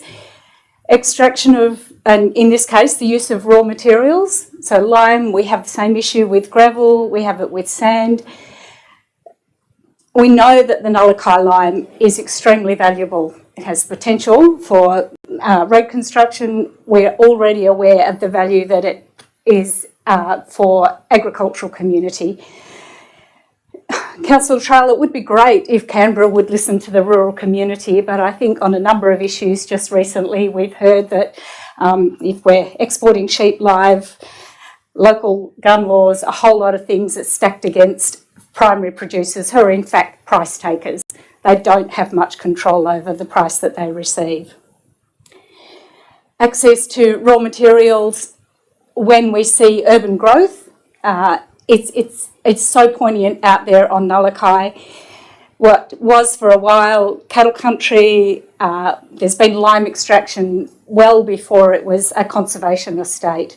Trying to get that balance and taking full advantage of a raw material or a basic resource is something that each of us need for the roads we drive, the sand pads for our houses, for agriculture, which absolutely is the foundation of our economy. Here in the Great Southern, primary production contributes more than 50% to our regional economy. It is a vexed issue because I hear and understand how important ready access to an available resource is. My concern with this one is that we have conditional approval for a development. There are rights there that go with the non-conforming use, and there's the opportunity to take advantage of that. Again, I'm vexed, it's conflicted. For me, the concern is the scale of the change. It's not a minor amendment or a minor variation, it's a significant change. The quantum in terms of the duration for the mining and the movement and the traffic volume that has been being sought. So I appreciate the value of that resource. I'm as I say, divided. I'm still undecided as to which way I'll vote on this one. So that's my comment at this stage. Thank you. Speaker 4, Councillor Grimmer. Yeah, thank you, Mayor. Look, I can assure everybody I'm very supportive of farmers. I live out in a rural area. I think the farmers need to be supported as much as they can be, and I have advocated, and look, it looks like we're going to spend quite considerably more on rural roads. One of my best friends in a young siding runs a lime pit. There are plenty of other lime pits out there. I saw an argument that no other lime pit is constrained. In fact, there's a lime pit in Denmark that can only open for 6 weeks a year because of the environmental and social considerations. They are still quite at liberty to take the 50,000 tonne of agricultural lime out of there. The increase is all about road base, and that's available all over the place. And I think, you know, I even though I'm very disappointed that we lost the case, I can see the point of us allowing farmers to have that 50,000 tonne. But this went to an independent umpire. They considered everything. They considered the environment. They considered the roads and recommended those speeds. And, you know, we got a note saying that the way that the proponent thinks we should respond to speeding drivers is actually increase the speed limit. Well, no, look, I myself have been at one stage, trucks, because of the narrowness of those roads, they drive round bends up the middle of the road.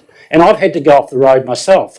Myself and my wife decided, as a result of the ruling, that in the summer we would go out for a walk at 6 o'clock in the morning because operations couldn't start until 7. At 6:15, every morning, there was trucks turning up. And all of our neighbours are so perturbed about that particular thing. The conditions clearly say there should be no Sunday work, and there is. You know, and as I said, the speeding, the level of speeding, you know, we live there, and I just wish there was somebody in that organisation that would say, we have a duty of care towards these people. We need to do the right thing by them. You know, we've got road damage all over the place. There's driver behaviour. The crusher and screener was taken from where it's supposed to be and brought down the bottom of the hill. There is a real problem with compliance on the site. And this is so sad. So what I would like to see the proponents focus on is compliance. Look, they also got shut down. It wasn't just one non-compliance, it was 13 non-compliances when they got shut down. WorkSafe said they're not being safe enough. So the one good thing that's come out of this was our meeting at the hall. We had over 100 people, and I met a lot of younger people that I hadn't met before from the community. And to be honest with you, it made me quite proud. These young people are the leaders of the future. And they've, as Councillor Trail have said, they've come in for the peace and quiet of the area. So, look, as far as I'm concerned, the independent umpire has spoken. They have said, yes, you can have a lime pit, 50,000 tonne a year, 4 months of transport. Now, the community would talk to the proponents if they were prepared to stick within those parameters to make it as effective as possible. But instead, we just, every year we get another amendment to the conditions, and it's very stressful for the community. It's very stressful for me, and I just wish that we could just get this right. You've got 50,000 tonne, do the right thing, and let's have a chat about the best way to get the lime out under those terms. Thank you. I'll open it up for or against. Councillor McKinley. Yeah, thank you. Thank you, Mayor. You have listened to both sides of the argument, and it's cases both sides, but what I've got out of this is the government regulations are causing a lot of problems to the farming industry and business. As Councillor Beju mentioned about the keep the sheep, this is basically another regulation like keep the sheep was. It's restricting farming. Farmers are trying to get their trucks to a close by location, saving fuel, saving transport, saving emissions as well, and getting good quality lime. And also Albany was built on agriculture. We forget that. I think we all are forgetting that. We are an agricultural town in the majority, and we've got to help the agricultural industry. And this is what we're not. We're trying to regulate. Now, I understand they're in a Nullakine, it's a pristine area, but they've got as much right as everybody else. It's a free country. Well, I thought it was, but there seems to be a lot more restrictions out there. So I urge everyone here on this table to have a good think about it, because what are we doing here? We're trying to regulate.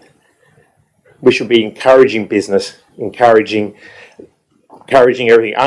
Transport, speeding, well, I use the analogy at the committee meeting. They can't control the speeding. It's like McDonald's having a business and people speeding to get the burger. Well, it's all the same. But it's up to the WA police to control and regulate the speeding trucks. It's not up to the business. They can't control everything. So I think we've got to have a good hard look at this and stop the regulations and encourage free business. So thank you. Speaker 4. Councillor McLaren. Thank you, Mayor. I am going to speak in support of this motion, and I want to focus on respect. This officer's report is so thorough. I deeply respect it, and I think we should respect the process that they've gone under to make this recommendation to us. So in the first instance, I respect the report before us. In the second instance, I support and respect the conditions that SAT set. At much expense, over a long period of time, under careful consideration, they set specific conditions. This is the second time this proponent has come to us trying to tweak them. And I respect SAT. And SAT has given us these conditions and limited the operations, and the officers have supported it in their report. So I'm respecting SAT, and that's why I'm supporting this. I also respect the people who have taken the time and the effort to talk to us about their views. We asked for their views. What right do we have to ignore them now?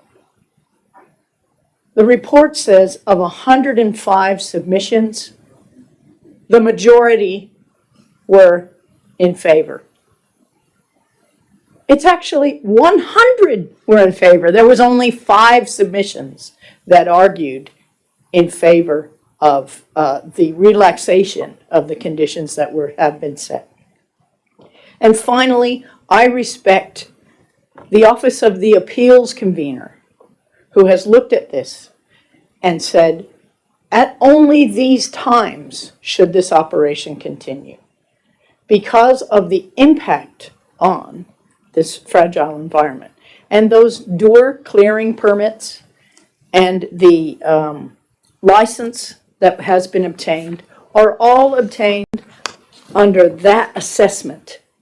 If at this point we were to say, no, we don't think those are good conditions and we think they should operate at more time, then we respectfully should go back to the assessor and say it has to be assessed all over again to look at the clearing permits and look at the permits for operations because the information, as we heard in the previous meeting, about the Australasian bittern is new to us, and therefore any operation there should be assessed again.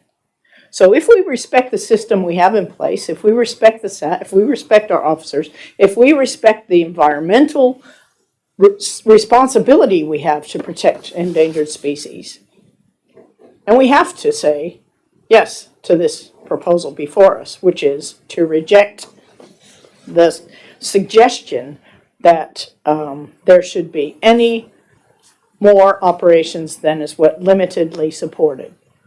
And finally, I respect the agricultural industry as well. And I respect how they're able to grow food and grow, important products in our landscape, which needs lime, which needs to be alkalized if they've got an acid soil. So I respect the fact that they can do that. But this doesn't stop them from doing that. This only says that the operations must occur this time. It doesn't stop all agriculture, and it doesn't stop lime production in this region. So let's get real about it, and let's respect the facts and support this officer's recommendation. Speaker against? Councillor Bruff. Thanks, Mayor. There are no solutions, there are only trade-offs. And that's the reality council has us to navigate. Not what feels ideal, but what costs we're prepared to accept and who we're prepared to impose them on. In listening to the arguments against the Great Southern Lime Pit, I've made 4 observations. First, it's people furthest from the paddock who think they know how to run one.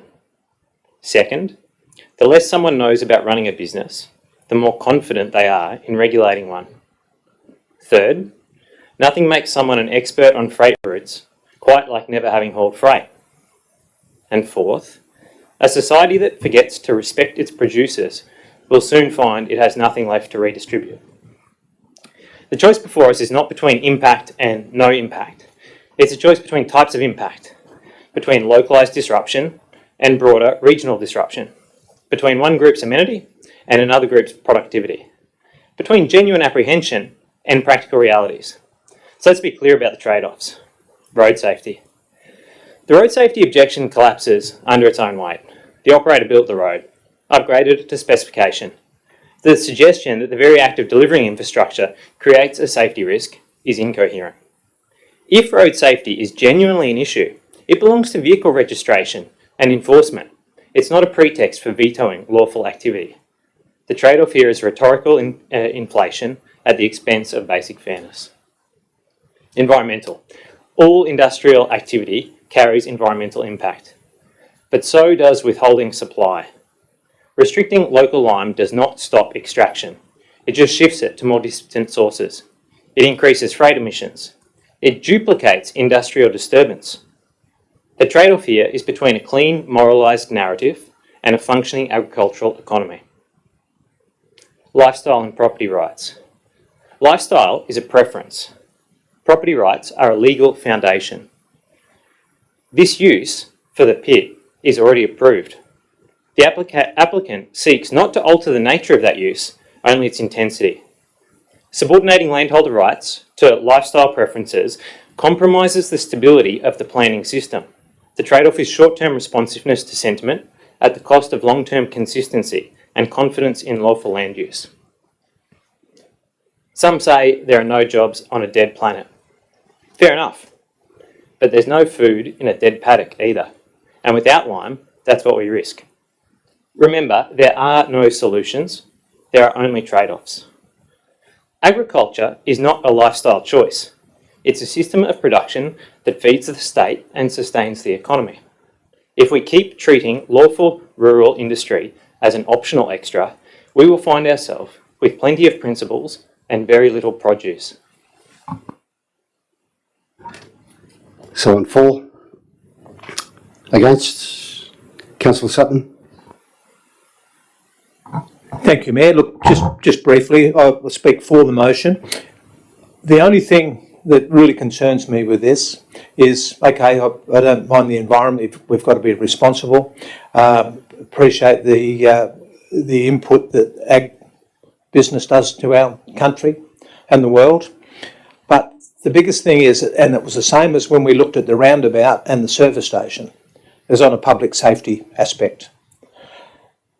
If the residents are saying still they don't feel safe, but then we hear that the proponent has built to the standards, well, maybe we've got to look at the standards of the road. If they feel unsafe, and we heard Councillor Grimmer say it was twisty, windy, narrow road, well, perhaps the proponent has to look, or we as a whole and the SAT have to look at fixing that problem. Public safety is the biggest issue for me. Thank you. I'll open it up for or against. Councillor Cruz. Thank you, Mayor. I'd like to speak in support of the officer's recommendation, just for a few pretty straightforward reasons. The first one is the lime pit's already a non-conforming use in an environmental conservation area. I understand there's a high demand for lime, and we've heard from several speakers from the gallery tonight to that effect, and that is, the essential difficulty here. But the truth is, and I don't want to be flippant, because there's nothing flippant about the whole situation, but there is other lime. You can get lime from other places. Our natural environment and biodiversity are major assets for the entire region, and they are unique to this region. And this is a conservation area for a reason, with at least one and probably more endangered species potentially impacted. We also heard from the gallery tonight a gentleman saying that imagine trying to do business in just 4 months of the year and how difficult that would be. But I say to that, the proponent decided to go ahead with this operation under the original SAT conditions, and I assume he did that because it was viable. I understand a business person standing up and asking for more operating time. I mean, it never hurts to ask, and that's what people do. But I don't think we're under any obligation to oblige. We as a council, I think, have another obligation. We do have an obligation. It's an informal one. It might even be a moral obligation with the local residents affected out there, in terms of honouring and protecting the original compromise that we all agreed to in good faith. And I'm personally not prepared to go back on that at this time. Maybe sometime in the distant future, but not now. It's too soon. So for all of those reasons, I will be agreeing with and supporting the officer's recommendation. Thanks. Either way, Councillor Leonetti. Thank you, Chair. Yeah, I've sat back and listened to everybody do the speeches, very good. But at the end of the day, mate, I feel sorry for Graham. He's built the road to what they said. People have said the truck speeds. Well, the truck speeds are for the police, not for us. And the other thing is, you got 100 out of 105 people. There's how many thousand voters in Albany? So it's not a great. All I see at the moment is our food industry is just getting reamed. By the 3 tiers of government, we are getting reamed and nobody will stand up for them. And tonight it showed. Point of order. Yes. Is that offensive language, Matt? Oh, it's just be careful. Sorry. But it just shows today, I'm sorry, Graham, but if I was you, mate, Bring it back in October. Hopefully we'll get some more better people on the panel and you'll get it over. Thank you.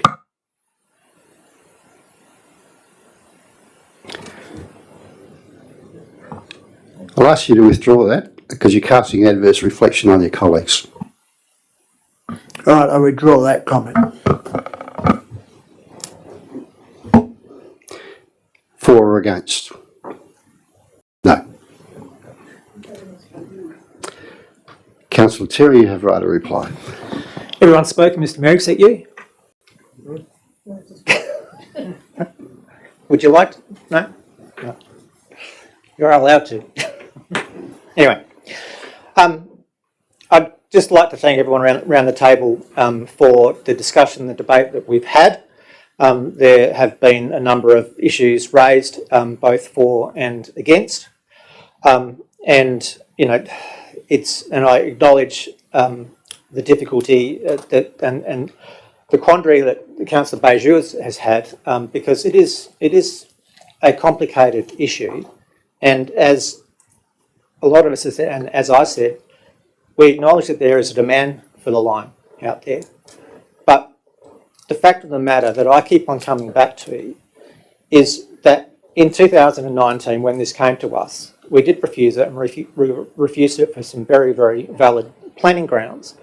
And that refusal was appealed to SAT, and SAT agreed after argument from the proponent to agree to the 45 conditions, 45 conditions that have been put on the development, and they were put there for very, very good reasons, and amenity and safety of the community and some of the environmental aspects were part of the reasons why those conditions were imposed.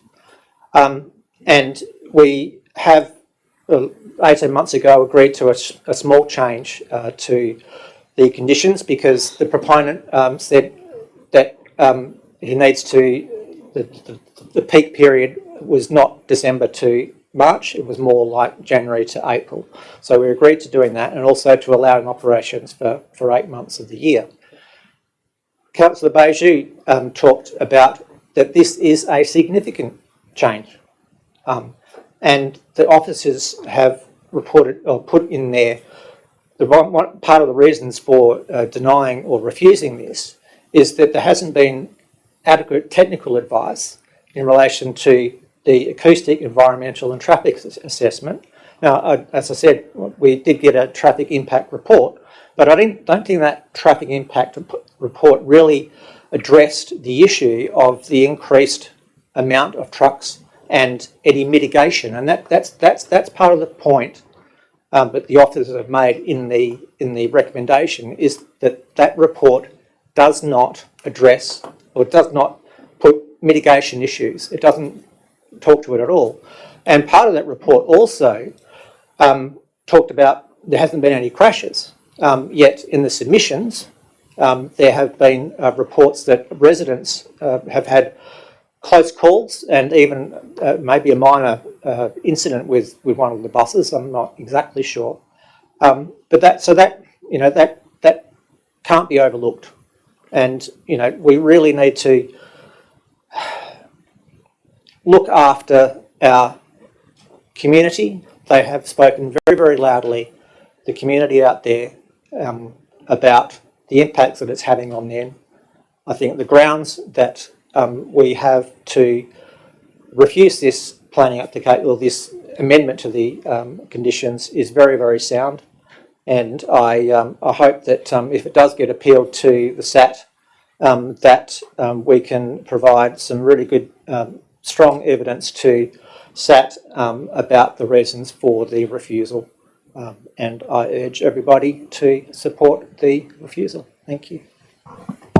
That closes debate. I'll ask you to vote. All those in favour? Against? Carried 8-3. Against Councillor Leonetti, Councillor Brough and Councillor McKinley.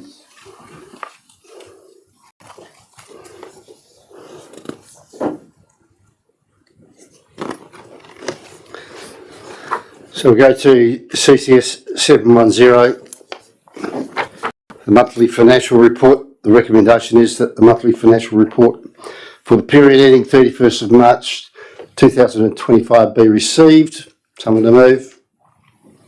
Councillor Trail, Councillor Sutton, Councillor Trail, Councillor Sutton. Anyone against? If not, put that to the vote. All those in favour? Carried 11-0. CCS 711, list of accounts for payment April 25. The recommendation is that the list of accounts authorised for payment under delegated authority to the Chief Executive Officer for the period ending 15th of April 2025, totalling $11,132,766.66 be received. Someone to move. Councillor McLaren, second. Councillor McKinley, Councillor McLaren. Councillor McKinley. Anyone against? I'll put that to the vote. All those in favour? Against? Carried 10-1 against Councillor Leonetti. CCS 712 Delegated Authority Report 16th of March to 15th of April 25. The recommendation is that the Delegated Authority Report 16th of March 2025 to 15th of April 2025 be received. Councillor Bijou, Councillor Trail, Councillor Bijou, Councillor Trail. Anyone against? I'll put that to the vote. All those in favour? Carried 11-0. CCS 713. The recommendation is that the budget review for the period ending 31st of March 2025 be adopted. Someone to move. Councillor Grimmer, Councillor McKinley, Councillor Grimmer, Councillor McKinley. No. Anyone against? Put that to the vote. All those in favour? Carried 11-0. We've had a request to go behind closed doors for CCS 714. So with the permission of the council, we'll shunt that to the end of the meeting. Is that all right? Any objection? No, righto. Well, we'll move on. So we've done 439. DIS 440.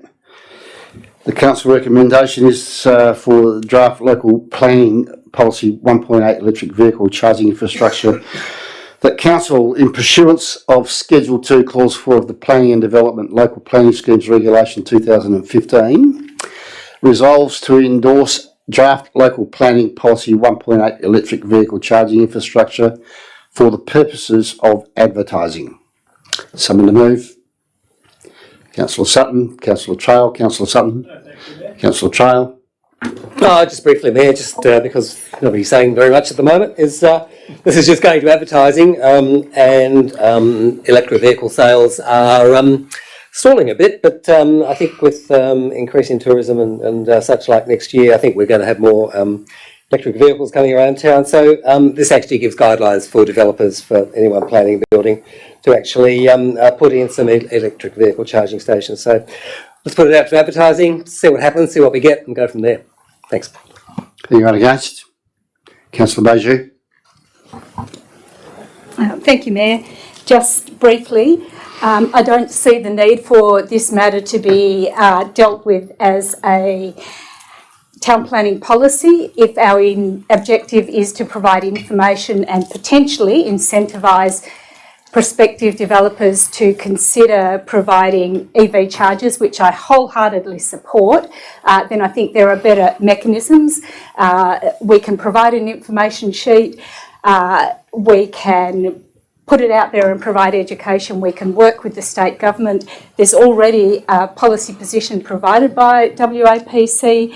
I don't honestly see the need for a triplication. We're living in an environment where our ratepayers and our developers are pleading with us to cut red tape. This is completely superfluous. I understand putting it out for advertising, it will come back for us to make a decision.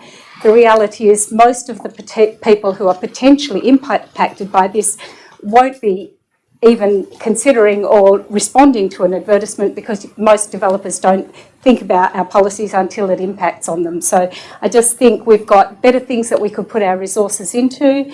Housing, we've heard, is a major issue. Industrial land release, there are things that we can put our planning energy into. I honestly can't support a policy that merely provides information and guidance on an issue that's moving so quickly. I think we can do better. Anyone wish to speak for? Councillor McKinley? Yeah, thank you, Mayor. I concur with Councillor Bajou. Next, we'll have a planning policy for petrol and diesel engines.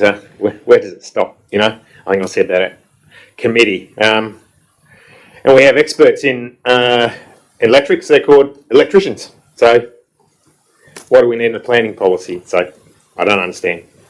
More red tape. Anyone want to speak for or against? Councillor McLennan. I just want to say that we have an opportunity to hear more detailed submissions from experts and developers about whether or not this policy is necessary. So putting it out for advertising is a good idea. What I've read about it is a complicated issue, and we do have to look at supply of electricity and who puts it in and where. And so I have to trust that the officers believe that there's a need to have planning guidance in this area. And we have an opportunity to reject it after the public submission period. So this is the time to say, yes, we'd like to hear what the community says. We'd like to get some more experts commenting on it. And so I urge people to support it at this stage. Anyone else? Councillor Bruff? Yep, I'll just echo Councillor Bajou and Councillor McKinley. I think only in government could plugging in a car need more than 3 layers of red tape. Councillor Grimmer? Not so much a comment, but just a question. If this comes back, we could say, we think we're better off doing a guideline than a policy. That's something that we can do, I'm assuming. This is going out for advertising. We're not adopting a policy. So it'll come back. Anyone else? No? I'll put that to the vote. All those in favour? Against? Carried 6-4. Against Councillor Leonetti, 7-4. Councillor Leonetti, Councillor Bajou, Councillor Bruff and Councillor McKinley. Thank you. DIS 441. The recommendation is that the planning and building reports for April 2025 be received. Someone to move.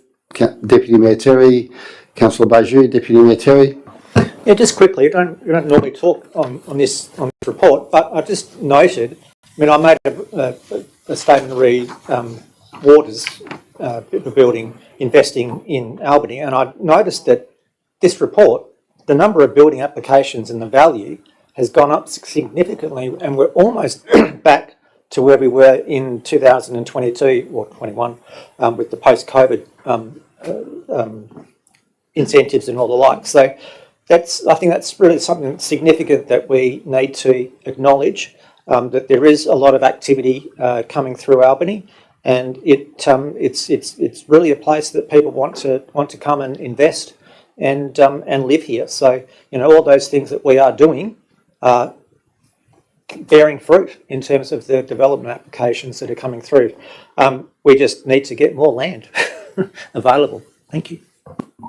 Councillor Bajou. Anyone speaking against? Put that to the vote. All those in favour? Carried 11-0. DIS 442 has come direct to council, didn't come through committee. For timing reasons, there was a confidential attachment. Does anyone want to go behind closed doors to discuss any of the commercial arrangement? No? Okay. All soldier on. Provision of public toilet, barbecue and fish cleaning station services. The recommendation is that the council award contract 25008, provision of public toilet, barbecue and fish cleaning station services To the tenderer recommended by the evaluation panel as detailed in the confidential briefing note attached to this report. Someone to move? Councillor Trail, Deputy Mayor Terry, Councillor Trail. No. Deputy Mayor Terry. Anyone speaking against? If not, put that to the vote. All those in favour? Against? Carried 10-1. Against, Councillor Leonetti.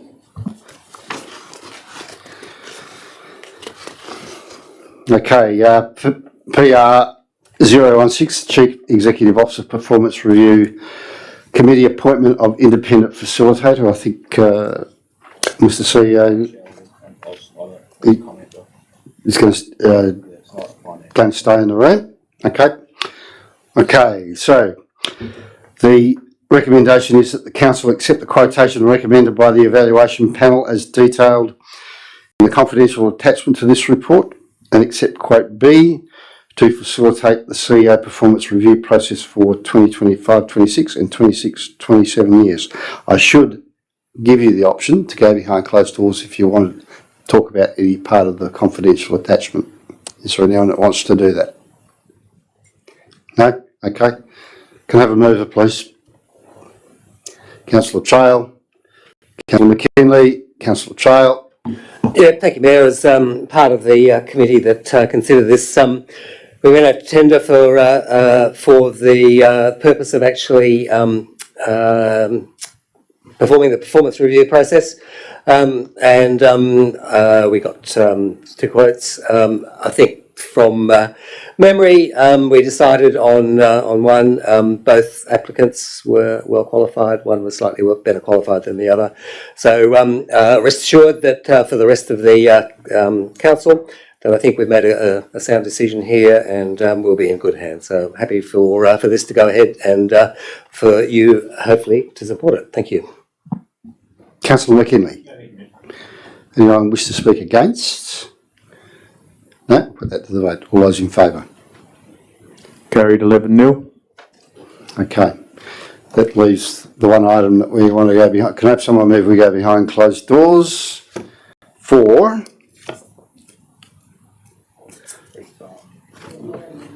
CCS 714? Thank you, Councillor Sutton, Councillor Bijou. All those in favour? Okay, thank you. Carried 11-0.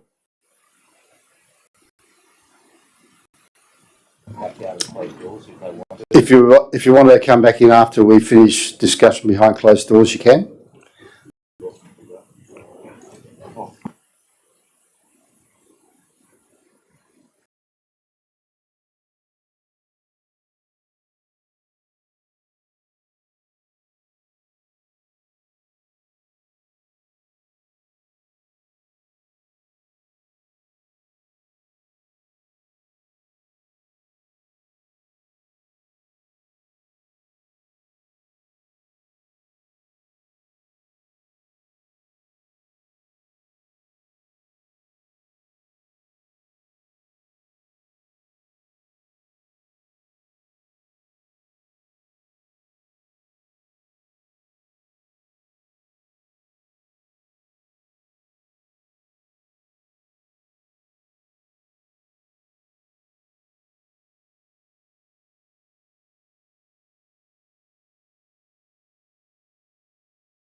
Okay. CCS 714 C2503 harvest sale of blue gum timber stock, confidential item. The recommendation is that Council does not award contract C25003 harvest and sale of blue gum timber stock as detailed in the confidential briefing note attached. And secondly, instructs the Chief Executive Officer to explore further options to harvest and sell the blue gum timber stock as detailed in the confidential briefing note attached to this report. Someone to move that. Councillor Beaujeu, Councillor McKinley. Councillor Beaujeu. Thank you, Mayor. It's a prudent decision, and having been through this process, we now have the opportunity to go out and negotiate. So I think it's it's appropriate and legitimate way forward. Councillor McKinley. No, thank you, Mayor. Anyone speaking against? No. Put that to the vote. All those in favour? Carried 11-0.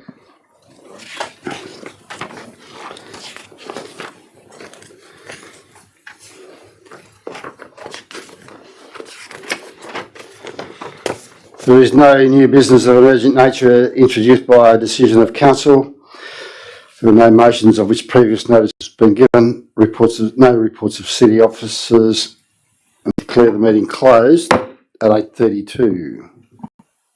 We have a few announcements. Yes.